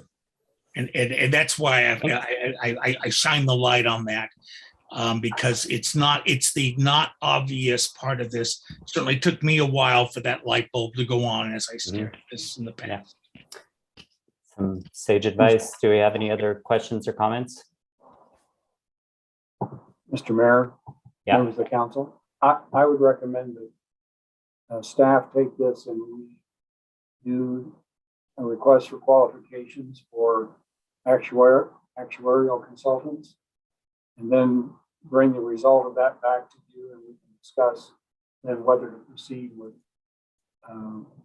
using an actuary or not at that point. Seems reasonable. That's paying the 10,000 for another consultant. Yeah, or whatever it comes in. Yeah, and I'd also be curious just to see what our local neighbors do, maybe the county and the town of Mammoth Lakes. Just, you know, we have relationships with them. I'd be curious to. I know the See. county is not doing anything. Okay, well, there we go. We got one answer, but I'd be just curious to see if some of our neighbors, you know, have who are dealing with the same issue, what they are doing. And I can certainly help you with that. It's one of these areas where people have very strong opinions. I work in a lot of large cities, Los Angeles, San Francisco, San Diego. None of them are pursuing this right now. They have sort of an aversion to it. San Jose is seriously looking at it, and they have a they're probably the worst funded city I'm aware of in the state. So it does go all over the place. It's really interesting. There are, and a lot of it has to do with people's prior experiences. Folks who have done pension bonds and they didn't work out well are, you know, religious about their opposition, and other agencies, you know, have really done well and are evangelical on the other side of the question. So, but I can help Ron assemble some information on that. It is a very hard topic.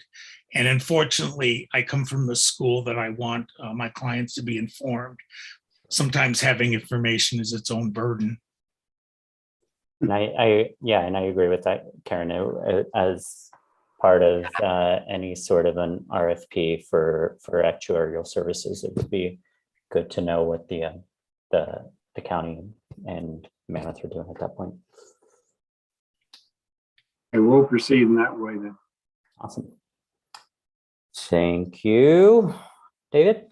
Thank you for your patience. You all get an A, at least for attention. I know this is a lot of stuff to absorb. So thank you. Thank you very much, David. Next up, we have our Bishop Union High School Student Senate update presented by Karen Rivas. Is Karen with us today? I don't. Sorry, I need to add her.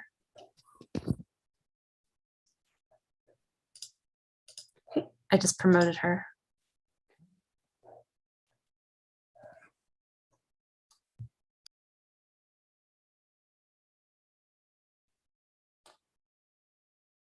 Hi, Karen.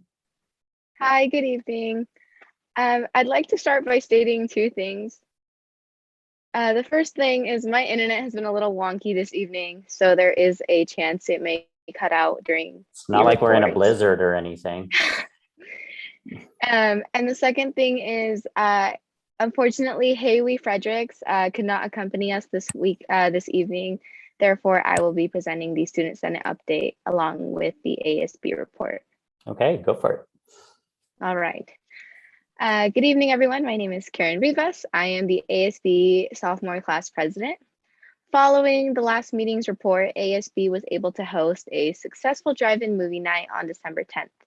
The student store, where students can buy food and drinks, is up and running, and the student body has enjoyed having the store open, and we have received plenty of positive feedback.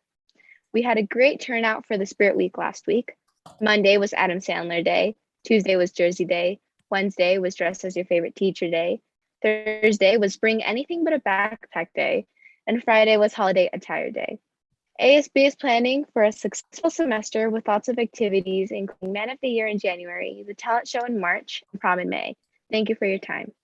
So that was that report. And now with the Student Senate update. I would like to open by reading the Senate's mission statement. Bishop High School Student Senate is a form of student government dedicated to receiving and projecting the student body voice to the community and the Bishop Unified School District through the following: promoting students' interests, needs, and welfare, acting as an intermediary between staff and administration, board, and students, serving our community and school with integrity and passion. We are committed to serving all of our students, regardless of individual differences, including but not limited to age, cultural background, disability, ethnicity, domestic situation, gender presentation, immigration status, race, religion, sex, sexual orientation, and social economic status. Following last meeting's report, the Student Senate has taken charge of bringing back the Pledge of Allegiance to our school.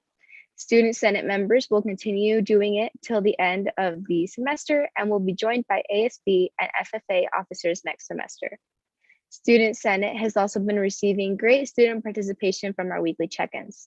Our weekly check-ins usually contain a question asking students how they are feeling, summed up in a GIF, a question checking in on our students' mental health, and an open-ended question for students to ask whatever they want. Student Senate is also working with North Star to potentially have some stress relief workshops starting next semester, available to all of our students. We have also finalized our new logo and will hopefully have some Student Senate merchandise coming next semester. More details to come. Additionally, Student Senate's next open panel meeting is on January 12th, 2022 at 6 p.m. in the Carl Lynn Boardroom. All are welcome to attend.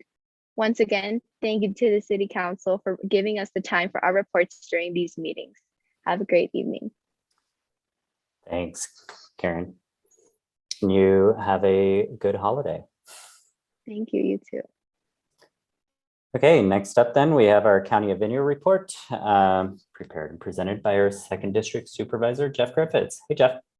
Hello, good evening, Mr. Mayor, members of council. I assume you've all received my written report. That was a very interesting conversation on the pension obligation bonds. I'd be happy to share with you the pre-funding and the investments that we've made over the last 7-8 years on this. Been chipping away at it, putting my money every year.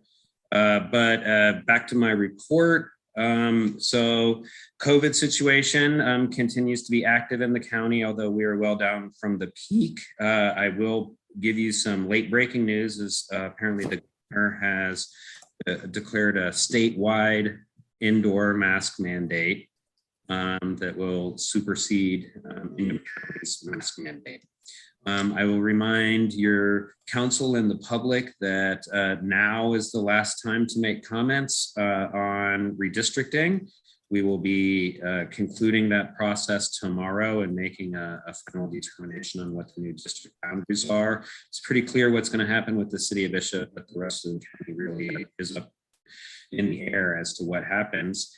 And the Inyo County Clerk Recorder has announced the dates for the election calendar for next year's June 7th primary election, which will affect the city of Bishop. And let's see, the signature in lieu of filing fees period begins January 3rd. And the final day to declare your candidacy will be March 11th. And I think that's all I have, but I am happy to answer any questions if you have them.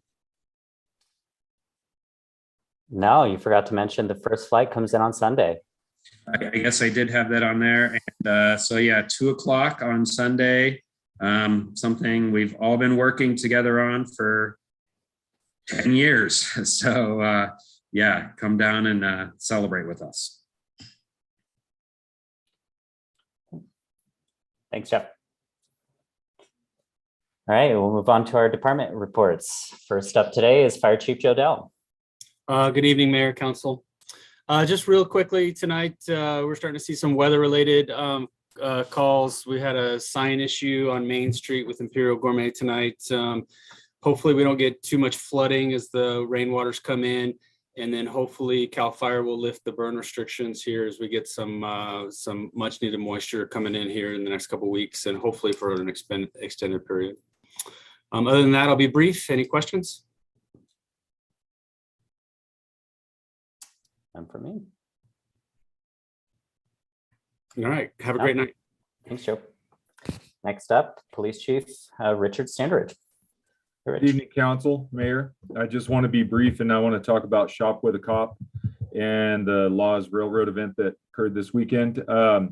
Shop with a Cop was outstanding. Started Friday night with members of the Bishop Police Department and their families going over and setting up the building. And we had some members of the Inyo County Sheriff's Department and their families show up as well. And then Saturday was a great turnout. We had 50 kids from throughout the valley that were able to come down, have Christmas, get some gifts. Jen Rozier and I think some folks with her participated by bringing Santa in on the wagon. It was outstanding. The kids loved it. But I'll be brief because I want to recognize 2 members of this department that went above and beyond to make that event really happen this year. And it was outstanding and it was a very emotional event. The kids really had a great time, a lot of bonding, and that is Jessica Sita and David Scobie. I was going to ask both of them to come on, but I know we had a pretty full agenda tonight. And as a matter of fact, David Scobie's out doing another community event. He is a scoutmaster for the city of Bishop also. So, but this event could not be done without them. With the absence of Kmart, all of the ordering for the children had to be done online, either through like Walmart, Amazon, things like that. They coordinated it. I want to recognize Josh Ellsworth's wife. She did an outstanding job spearheading the decorations this year for the Shop with a Cop event. It was just outstanding. His daughters were there and participated. Rich Watt and his wife came out, as well as Keenan. Everybody knows Keenan and what a great help he is as well. A couple deputies came out. Deputy Burton in particular and his wife were there helping decorate, and other members of the Eastern Sierra Peace Officer Association. I got a chance to go over and do a walkthrough and spend some time over at the Laws Railroad event. Outstanding event, a little bit cold, but a lot of great people there. I got to have some conversations, excuse me, with members of the public. So with that, I'll go ahead and let Destin step on in here unless council has questions for me. No questions for me. It was just a little bummed to have to miss the Laws event this time around. All right, next up, Destin. Good evening, Mayor Mahovey and council. So I'll be very brief. I just want to touch on that weather is setting down in Bishop. And just want to let everyone know out in the public and you all that first off, we plow snow for emergency vehicle access. So you'll see us plow once down the center of every street to make sure the emergency access vehicles get there. And then as we catch up with the storm, we'll work on opening up more of the street and clearing intersections better. So just keep that in mind. And as well, that sidewalks are the responsibility of the adjacent property owner. So you need to clear your sidewalks and keep that pathway open for the walking public. And other than that, I have nothing unless you have questions of me. None for me. Anybody else? All right, then we'll move right along to our Community Services Manager, Dan McElroy. Thanks, Destin. Good evening, Mayor and Council. Can you hear me tonight? Yep. Just some highlights from Community Services. First off, we hosted 2 kids' nights out. In the first kid nights out, we had 24 participants, 24 kids. And then the second one, we had 26. And I heard The Grinch That Stole Christmas was a huge success. So thank you, Mr. Jim Ellis, for participating and coming and reading to the kids. Next up, we participated in the parade and the tree lighting ceremony. We continue to work on our grants and provide after-school program in our gymnastics club. We also continue to host the AYSO soccer and now Mammoth soccer as the snow is flying up there. And we continue to make necessary purchases for the pool, as you guys can see that are on the agenda tonight. And that's all I have, unless you have any questions or comments for me. And for me, thanks again to all your staff for like all of the festivities and getting everything ready. It's really appreciated by everyone. Thank you. Next up, Community Services, our Associate Planner and Economic Development Coordinator, Elaine Kabbalah. Good evening, Mayor Mahovey and Council. I will also keep it brief. Just wanted to let the council know that we're looking with our grant consultants at 2 potential grants to pursue in January, one with the Economic Development Administration and one through the state of California for Project Home Key. Looking forward to coming back to you with more details on both of those in January. They're both sizable grant opportunities. Also wanted to let you know we are having a planning commission meeting tomorrow. It's a special meeting to facilitate the final presentation of the specific plan. We'll also be looking at a couple of current planning applications. Finally, wanted to remind you that the window for the competitive cannabis applications will close December 31st, and staff will begin review of those applications in January once we're able to bring on a third-party consultant to help us with scoring those applications. Thank you. Thanks. There'll be interesting meetings in the new year. And lastly, City Administrator Ron Phillips. Thank you, Mayor Mohobie, members of the council. I won't repeat Chief Standridge's report, but I can just say that the Shop with a Cop events were incredible, and I support everything that he said about it. Very impressed with what was done there. Also attended the event at the Laws Museum and was impressed with that function.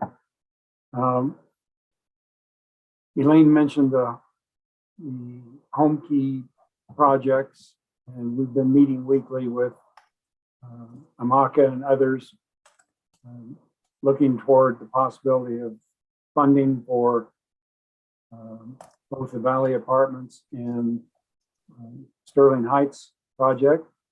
And we may be making some progress. That doesn't say we're anywhere close to success, but I think that's going well. I also attended, Elaine mentioned the EDA grants that we're looking at. In order to qualify for EDA grants, we have to have a comprehensive economic development strategy called CEDS for short. And we're looking at doing a regional CEDS with Inyo County, Mono County, and Mammoth Lakes. And I think we're moving towards getting on with that early next year. In the meantime, Elaine submitted our economic development, our economic element of the general plan to EDA and convinced them to approve that as our CEDS for 1 year. So we qualify now to apply for EDA grants because of that approval by regional EDA representative. I think that's all I have unless you have questions for me. And for me, and any questions from anyone else of the council? Nope. Thanks, Ron. Then we'll move on to our consent calendar. Notice to the public, all matters under the consent calendar are considered routine by the city and will be acted on by one motion. Do we have any comments or questions on the consent calendar? Nope. Do we have any public comment? There are no public comments in our public comment email, and I do not see any raised hands. Jenny, can you confirm? There are no raised hands. All right, I'll entertain a motion. I'll make a motion to accept the consent calendar as presented. Second that. Okay, Robin, we have a motion, a second. Call for the vote.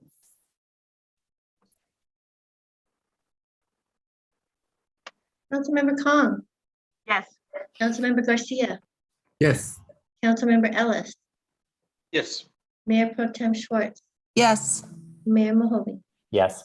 Thank you. Motion passes 5-0. Okay, our first item of new business today is the Bishop Sewer Trunk Replacement Project contract. And I believe this is going to Public Works. Dustin? Yes, it is. Thank you. So just a quick background, or actually maybe a little more than quick. The existing Bishop Sewer Trunk is a 15-inch vitrified clay pipe that conveys the entire city of Bishop wastewater flows to the wastewater treatment plant. The line begins at the intersection of First and Clark and then extends east past Johnson Drive and then to the plant. This pipe section was constructed in 1960. This particular section underneath the canal has been compromised several times over the past few years, whether it be maintenance work in the canal or kids throwing large rocks in there. But anyways, it has been compromised, and the Public Works crew has done a great job of fixing it. But the last time we fixed it, we were able to video it and found that line is in pretty sad state of affairs, actually, to put it mildly. We put this job out to bid in 2019, and at the time, bids were rejected due to the high cost, and we just didn't project it to be as high as we thought as the bids came in. I'm kind of getting ahead of myself here. Anyhow, so it was decided that in this last budget cycle, we put the trunk line back in on a shortened version, which would only build it from First and Clark to Johnson Drive, and put it out to bid. We received no bids at the time. With receiving no bids, it allowed the state contracting law allowed the city to negotiate with various contractors to try to get the job performed. I was able to successfully negotiate with White Rock Construction out of Gardnerville, Nevada. They came down on the job site several times and thoroughly went through it and put together a very comprehensive bid. I included in the back a spreadsheet so that everyone in council could see the difference in the cost between the bid we received from White Rock and then what we received in 2019. As you could see, 2 years later, with huge increases in materials costs, they still would have been the second low bidder for the project. So I feel very confident that we're getting a good bid that's not inflated because they're the only ones or anything like that. So the bid for the project was $852,725. With the project comes a diversion structure that will be able to divert flow from the Eastern Sierra Community Service District to our plant. With this diversion, which we had been working on for a number of years, and with the JPA we have formed, I went to a community service district meeting last week and got them to confirm that they will pay the entire cost of the diversion, which is a big deal, the $110,000. So that brings the cost of the project down to about $742,000 and very well within where we thought the bid should be. If the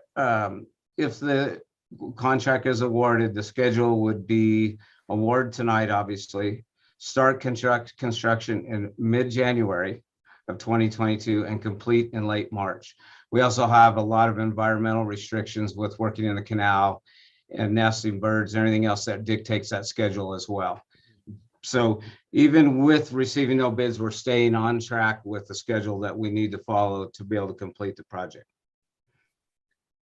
The project will be funded 100% with sewer funds and appears in the 21-22 fiscal year budget.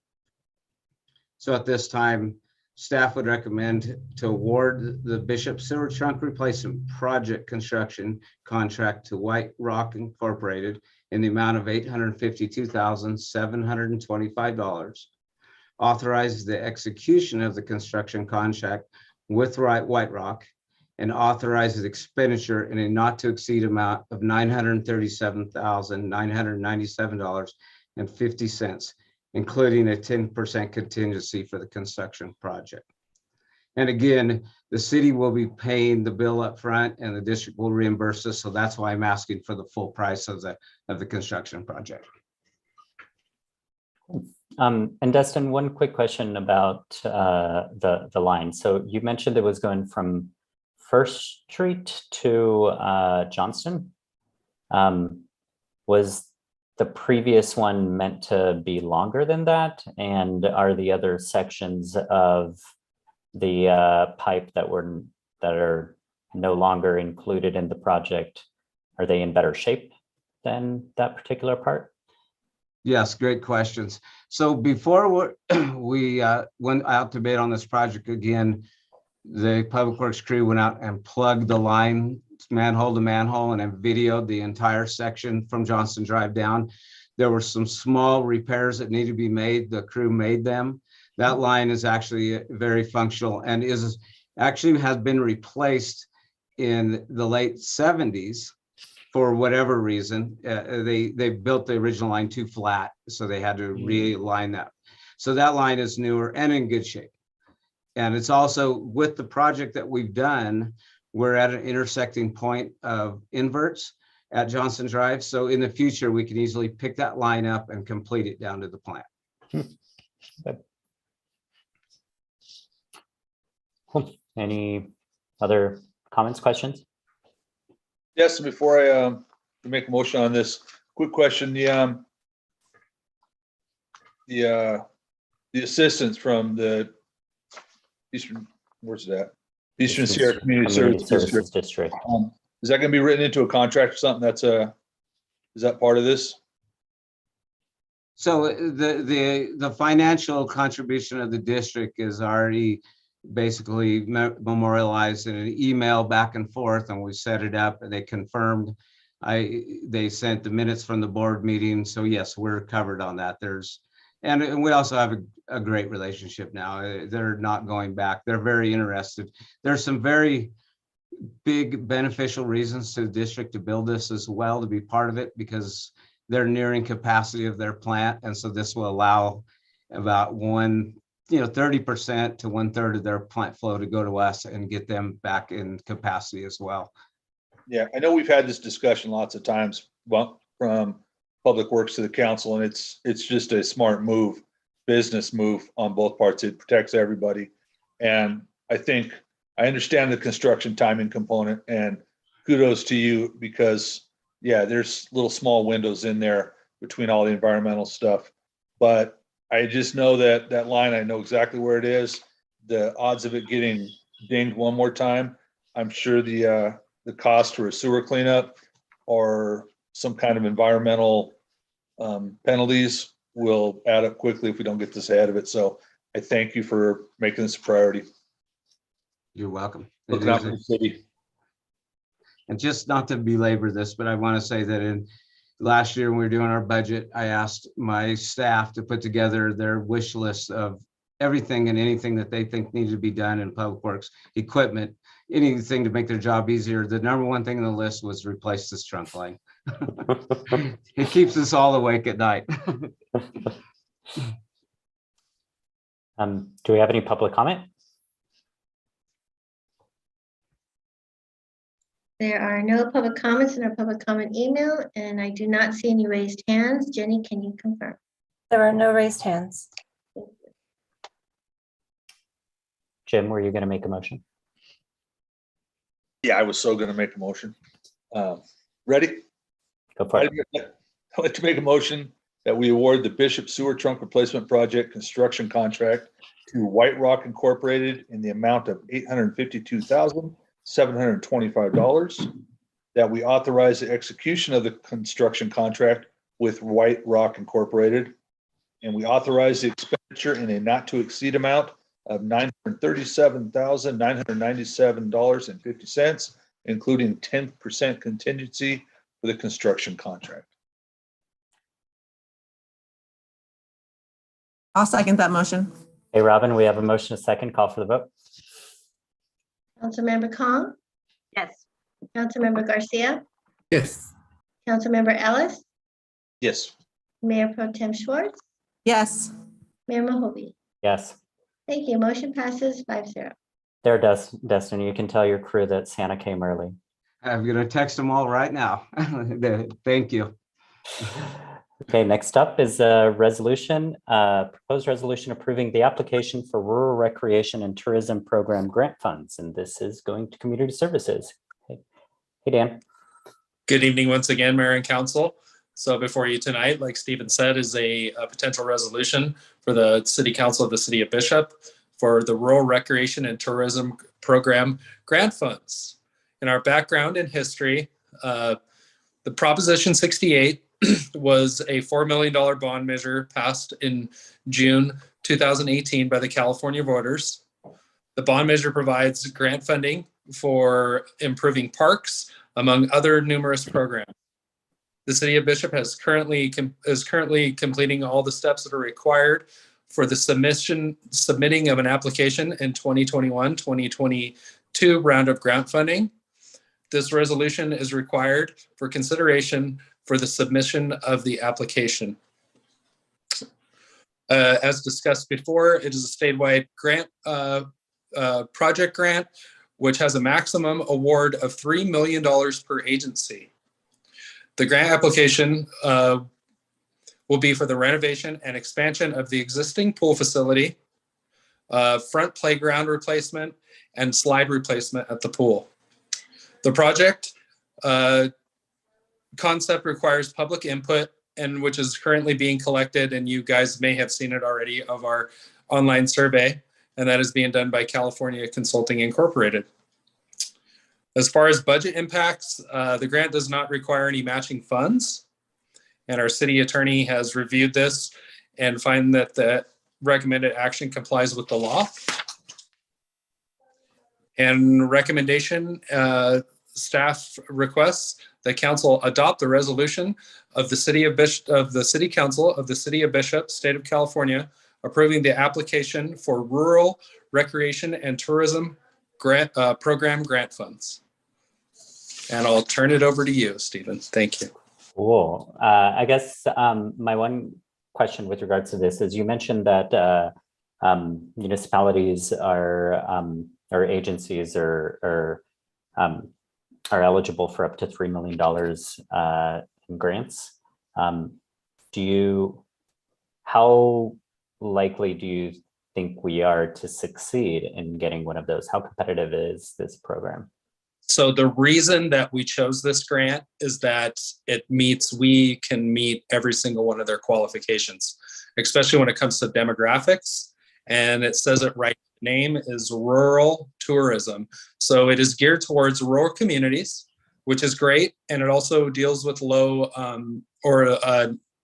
I wouldn't say low income, but needed communities, which is that the city park and that area definitely falls within that 40%. So with that being said, is we are highly competitive with what we're doing. Everything that we're doing is checking the box. So I am confident that we will receive the up to $3 million in this grant. So that'd be awesome. And then we'd be able to get a slide. A new slide. Yeah. So. Okay. But there's also opportunity to expand the existing pool facility, which is what we're looking to try to do to create community space, not only for our community, but for all the programs that we do, so that we can basically have our own space, our own go-to area. And it could also be an area that can be used by the community as well. So that'd be awesome. Great. Karen. Dan, I had a quick question. How is the survey still open? How are we doing with responses? Do we need to push that more? Survey is closed as of Friday. We got way more responses than what we expected. Last time we checked, we were over 200 responses.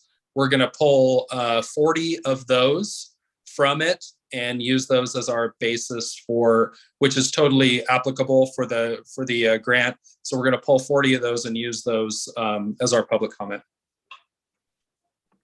That is great. 200 is a great response. I know I responded. So did I. Do we have any public comment? There are no public comments in our public comment email, and I do not see any raised hands. Jenny, can you reconfirm? There are no raised hands. I'll entertain a motion unless there are other questions. And can I also add in the motion if we could adopt it by title only, please? I will move that we adopt the resolution of the City Council of the City of Bishop, State of California, approving the application for Rural Recreation and Tourism Program Grant Funds by title only. Second that. Okay, Robin, we have a motion, a second, call for the vote. Councilmember, a resolution of the City Council of the City of Bishop, State of California, approving the application for Rural Recreation and Tourism Program Grant Funds. Councilmember Khan, Yes. Councilmember Garcia, Yes. Councilmember Ellis, Yes. Mayor Pro Tem Schwartz, Yes. Mayor Mahovey. An emphatic yes. Let's get it. Thank you. Motion passes 5-0. Well, next up, we have our fiscal year 2020, 2021 audited financials, and I believe this is going to Jenny. Good evening, Mayor Mahovey and City Council members. While certainly not as exciting as planning, we are required by government code each year. The City of Bishop undergoes an independent audit to ensure the financial statements are in conformity with the general accepted accounting principles, including the standards set forth by the Governmental Accounting Standards Board, GASB. Larry Bain, CPA, performed the independent audit and provided his opinion that the city's financial statements fairly represented the city's financial statement as of June 30th, 2021. The auditor does note that the city's general fund revenue relies heavily on tourism. During the 2021 fiscal year, the city collected $2.8 million in transit occupancy tax, which accounted for 32% of the general fund revenue. Sales tax revenue was $2.9 million, or 34% of the general fund revenue. We ask that City Council review the audited financial statements and accept the City of Bishop's audited financial statements for fiscal year 2021. I definitely review them, and I had many flashbacks of last year when we went over them. So it looked pretty similar. We're in actually a better financial health than we were last year, so that's good. Yes. Any other comments, questions? They look good to me. Thank you, Jenny. Thank you. Any public comment? There are no public comments in our public comment email, and I do not see any raised hands. Jenny, can you confirm? There are no raised hands. Thank you. Right. Can I get a motion?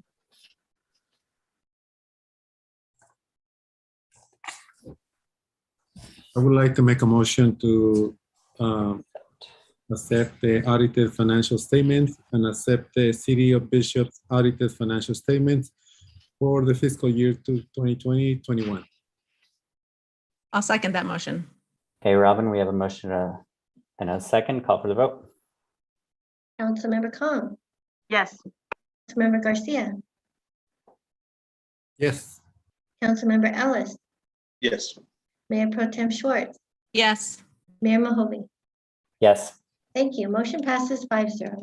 Okay, Jenny, don't go far because our next item is Prop 4 calculations report. Yes. So background history on this is the California Constitution, Section 1.5 of Article 13B, Proposition 4, limits the annual appropriations for the state and local governments. The requirements of Section 1.5 of Article 13B of the California Constitution, also known as the gain appropriations limit, are met with an agreed upon procedure report applied to the gain appropriation limit calculated for the year ending June 30th, 2021. The accuracy of the approved calculations for fiscal year 2021 has been tested, and the information is presented in the attached report prepared by Larry Bain. No exceptions were noted in the procedures for compliance with the fiscal year 2021 appropriations limit calculation. The city was well under the appropriations limit as of June 30th, 2021. There's no budget impacts. The city attorney has reviewed and finds that the recommended action complies with the law. And our recommendation is that city council accept the report as presented. Well, so this is one of those things that we're required to do by law every year. Mhm. Okay, do we have any comments or questions from the council? Any public comment? There are no public comments in our public comment email, and I do not see any raised hands. Jenny, can you confirm? There are no raised hands. Thank you. All right, I'll entertain a motion. I will make a motion that the city council accept the report as presented. I'll second that. All right, Robin, we have a motion and a second. Call for the vote. Councilmember Kong, Yes. Councilmember Garcia, Yes. Councilmember Ellis, Yes. Mayor Pro Tem Schwartz, Yes. Mayor Mahoney. Yes. Thank you. Motion passes 5-0. Thank you. All right, next up, we have we are to discuss the draft downtown specific plan. We heard a presentation on it earlier today, but I think now we're to discuss how to prioritize implementing some of these actions. Is that correct? Who's leading us on this? That's correct. Elaine Kabala and I have met with some of you individually to discuss the next steps that are necessary leading up to adopting this plan. We anticipate that hopefully will happen in April. It could be May. We have the CEQA work has to be done before it can be adopted. But I feel it's important to follow up these individual meetings with a full council discussion of the major steps that are necessary for implementation after adoption of the plan, with particular focus on new parking standards, design guidelines, and updated signage. We anticipate that the plan can be adopted, as I said, once the CEQA document is completed. And my suggestion is that we address one of these three issues in a regular council meeting each month, starting the second month of January and February and March, with 20 to 30 minute discussion of each one each month. And if you agree with that, that's the way we'll proceed. If you have any recommendations or discussion on the matter, I'll be glad to hear that. But I'm anticipating that we'll probably bring these back on those monthly agendas in January, February, and March. Okay, I mean, I think that seems pretty reasonable because there are definitely aspects of the specific plan that don't require CEQA approval. And so effectively what we're talking about doing is getting those codified into law so that we can expedite the process. In particular, there were, I believe, a section with a few action items that were included in there. A lot of those don't require CEQA. So I would definitely be up for splitting those topics out, in particular signage, addressing the design review board and some of the parking issues. I think those are three of the main topics that we want to expand on. Were there other ones?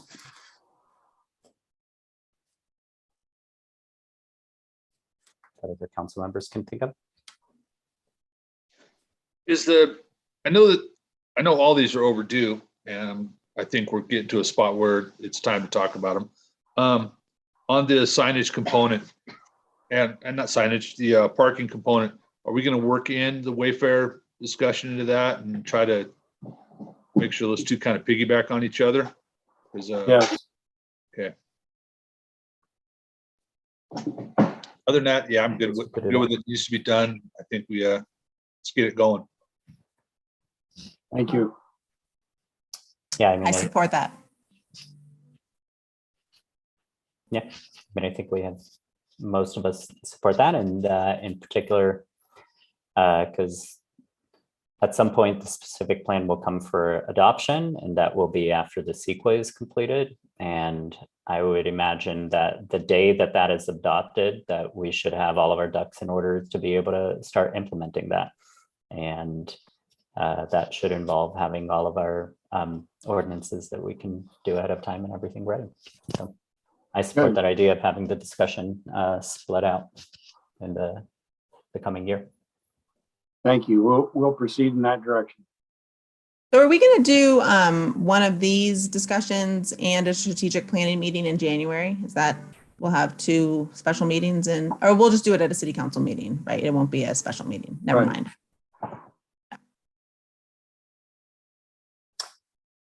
Okay. Were there any public comments on this item? There are no public comments in our public comment email, and I do not see any raised hands. Jenny, can you confirm? There are no raised hands. Thank you. Okay, then does staff have the direction they need? Yes, thank you very much. All right, then next up is our call for selection of mayor and mayor pro tem. My year has flown by. Thanks, y'all. I believe the proper way to do this is I will turn the meeting over to the city administrator. Thank you, Mayor Mahove. I would like to call for the election of mayor and open the nominations. Are there any nominations for mayor? I will nominate Karen Schwartz. I will second that. Are there any other nominations?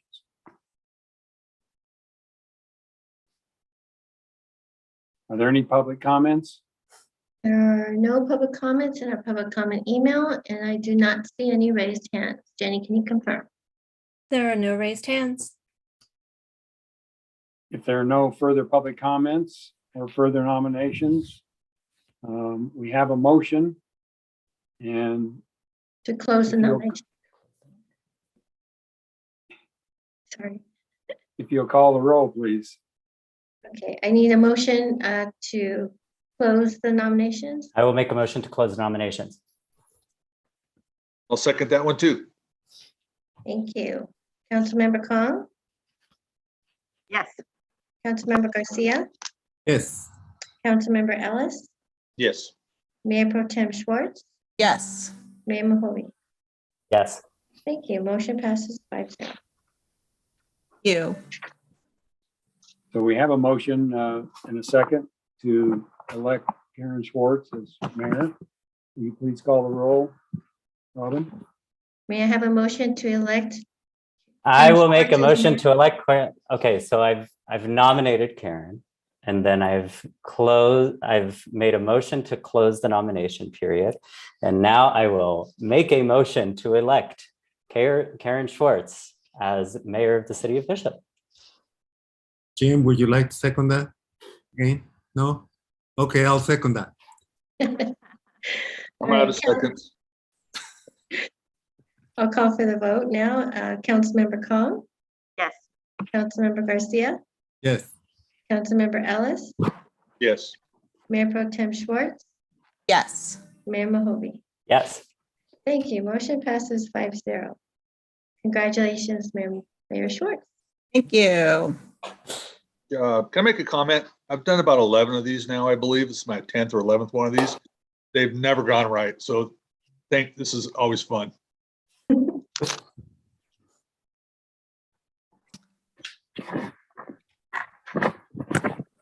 Well, I have a gavel here that I'm going to virtually give to Mayor Mahove, or previous Mayor Mahove, and it says on it, Mayor Stephen Mahove, Mayor, City of Bishop, December 14th, 2020 to December 13th, 2021. So here you go. One of these days, Stephen, you can like figure out how to. Oh, thanks. There you go.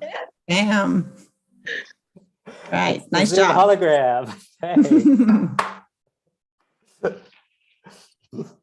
Good job.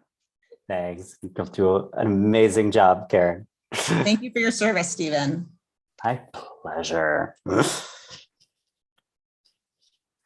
Okay. As the new mayor, I will call for nominations for the mayor pro tem. Are there any nominations for mayor pro tem? I will nominate Jim Ellis. I'll second that. Are there any public comments? There are no public comments in our public comment email, and I do not see any raised hands. Jenny, can you confirm? There are no raised hands. Okay, Robin, we have a motion and a second. Will you please call for a vote? To close the nominations, the Councilmember Kong. Oh, Yes. Wait. I'm sorry, we didn't. We didn't, I will make a Make a motion to motion. close the nominations. I'll second that one. Thank you. Councilmember Kong, Yes. Councilmember Garcia, Yes. Councilmember Ellis, Yes. Councilmember Mahovey, Yes. Mayor Schwartz. Yes. Thank you. Motion passes 5-0. Close the nomination. Now I will call for a motion to elect the mayor pro tem for the city of Bishop. I will make What a do you- motion. I will make a motion to elect Jim Ellis as mayor pro tem for 2022 year. I'll second that. Robin, we have a motion and a second. Please call for a vote. Councilmember Kong, Yes. Councilmember Garcia, Yes. Councilmember Ellis, Yes. Councilmember Mahovey, Yes. Mayor Schwartz. Yes. Thank you. Motion passes 5-0. Congratulations, Mayor Pro Tem Ellis. Fabulous. Thank you. So Jim, you've been doing this for 11 years. How many times have you been mayor pro tem? I believe this will be number 3. It's just as fun every year. Oh, yeah. Right, well, let's move on to mayoral and committee agency appointments. Following this reorganization, we can reorganize any committee or agency appointments. And is everyone happy with where they're at? Want to do any changes? I personally would like to get off one because since I'm going to be mayor, I feel like I'm on quite a few. And not that I don't love being on the executive fire committee, but that is one I was wondering if someone wanted to take from me. I could step up for that. You like to do that? Jose, did you say something too? I wasn't. Yes, I was muted, but I am already a member, so I guess I'll stay in the same Okay. committee. All right. And So I could step up if Stephen didn't want to, so. Well, I'm the alternate right now. So would you want to be alternate? But we need 2 members and an alternate, don't we? No, just Well, one. well, Jose and Stephen will be the Primary. appointees, and then Karen will be the alternate. Is that right? That's correct. Okay. Yeah. Are there any other changes that anyone would? I think the only other one, We gotta move the city county. I guess the city county, it can actually stay the same, but Karen and I swap titles. Because it says usually filled by a person that has already been participating. That would be me. Right? So I'll put Schwartz as mayor and one fixed person, Mahovey. I mean, is that, unless somebody else wants it? No Huh? change. Yeah, it would be no change, really. Yeah. And alternate Ellis. You good with that? Yeah, Yes. Okay, Schwartz, Mahovey, and alternate is Ellis. Then I think we're good with everything else. Is everyone fine? I'm okay. Okay, great. Just a question, does the Owens Valley Groundwater Authority dissolve now? No. Okay. Okay. All right, I will need a motion to formally approve this new list.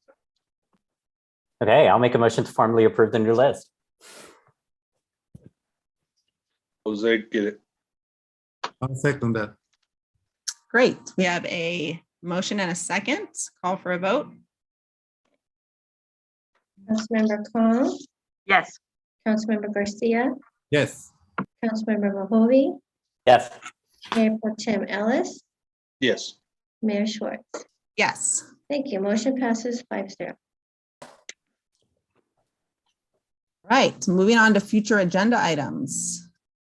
Does anyone have any future agenda items? We know we have the strategic planning meeting coming up after the holidays, so that's going to be a big one. I don't want to overload staff. And we also have these discussions coming up the next, Right. the next And those few are things months. the public have been asking for, so that's great. Okay, so no future agenda. Yes, did you say something? I just want to interrupt. I just want to say I did not see any public comments made at that last item. for Thanks, the- Robin. I appreciate that. Yeah, and Actually- no waved hands, so. Okay. Thank you. Thank you. I do have one agenda item, but I guess it was more tied to I don't know necessarily how to bring this up. I've had a few people, a few members of the public complain about all of this work that we're doing to like set up a specific plan and to beautify downtown, and that at the same time we are that there are businesses entering downtown that don't necessarily fall in line with that vision that we have for economic development and economic prosperity in town. And I was just wondering if there was anything that we in our positions here could do to address some of that. I don't know how to best bring that up. I think that could possibly be a matter of discussion at the strategic planning meeting we're planning for January. Okay. Maybe Dean could brief us on what you legally can and cannot do when it comes to restricting business activity. Right. Yeah. That's all I Okay. have. Anything else? Great. All right. So council and committee reports. Jose. There were no committee meetings over the last 2 weeks. I would like to mention, as Ben said during the meeting, I attended the Christmas Day Parade. It was an excellent event. Thank you to Fire Department, Police Chief, Public Works, Parks and Rec, and all that volunteered to make it and the Chamber of Commerce that organized it to make it a successful event. Thank you. Karen Kong. So since that's where Jose left off, I will also say that I enjoyed being in the parade, and I wanted to thank Jim and Jim's wife Cami and Jose for really decorating the truck well. I sort of stood around and supervised. They're the decorators in the group, and I really appreciate that they had the skills to do that. And Dan didn't say it earlier, but I was super excited to see that the tree lit, because that's always kind of a question mark. As far as the Owens Valley Groundwater Authority goes, we had a big meeting last week on Thursday, December the 9th, in which we passed the groundwater sustainability plan. It's been 2 years in the making. The people on the Owens Valley Authority are Mono County, Inyo County, us, Big Pine Community Service District, Lone Pine Tribe, Indian Creek Community Service District, and the Owens Valley Committee. And we all agreed with lots and lots of discussion and lots of really terrific community input that it's not a perfect plan. But because it is easily changed and modified as needed, that we're going to stick together and continue to talk about what the next steps are for OVGA and this plan itself. They will be submitting it in January. And then I guess the only other OVGA news is that this person is the chair for 2022. So we'll see how many meetings we're having. No, I'm just teasing. But you thought I looked surprised earlier. You should have seen me when they nominated me for this. But you know, I only joined halfway through this process. They had most of the stuff pretty well in hand prior to me arriving at this. And you know, Destin's been terrific, and Aaron Steinwan from the county. And so, yeah, we're going to move forward and see what we can do. And, you know, basically the plan is just to make sure we have benchmarks that trigger actions if the water gets to that benchmark. We hope to never get to that benchmark, but we needed to put them in place just in case. So that's all I got. Thanks, Karen. All right, Stephen.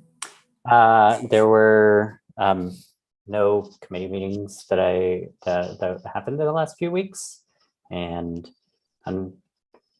unfortunately or fortunately, I was out of town during a lot of the festivities. I was bummed that I didn't get to be the train conductor at Laws, but I did go on a relaxing vacation, and that was quite needed for me. And so I don't really have much. I just wanted to point out with regards to the OVGA, I was reading the first paragraph in the front page article of the Inyo Register that was talking about how the OVGA disappointed at being a tool of to curb LADWP water usage, and how many groups were counting on it for that. And I just want to make a clarification that it was always known from the very beginning that this document wasn't going to apply to LADWP. So whoever's writing that, John Plusmeyer, do a little more research next time. Well, and Stephen, just to be fair, there were people disappointed that we couldn't do more, but all those of us on the committee, we all knew that we have no control over the adjudicated areas. And we did, because of those comments, we did add lots of language that said, if the adjudicated areas ever become a bigger problem in how it relates to this plan, then we will do some negotiation and get to the right people. That's it for me. Thank you. All right, Jim. All right. You know, I can't remember. Did we ever vote that we're not having did I miss that part? Not having a Well, meeting? no, but I did notice on like 15. Consent. It says It's consent. Oh, because it got moved to consent. Nice. Because I saw it there. Great. Yeah, Thanks, Stephen. Nice. I glanced through all that stuff and I must have skipped past that one. I'd like to say thank you, Stephen. Been a great year. Thank you.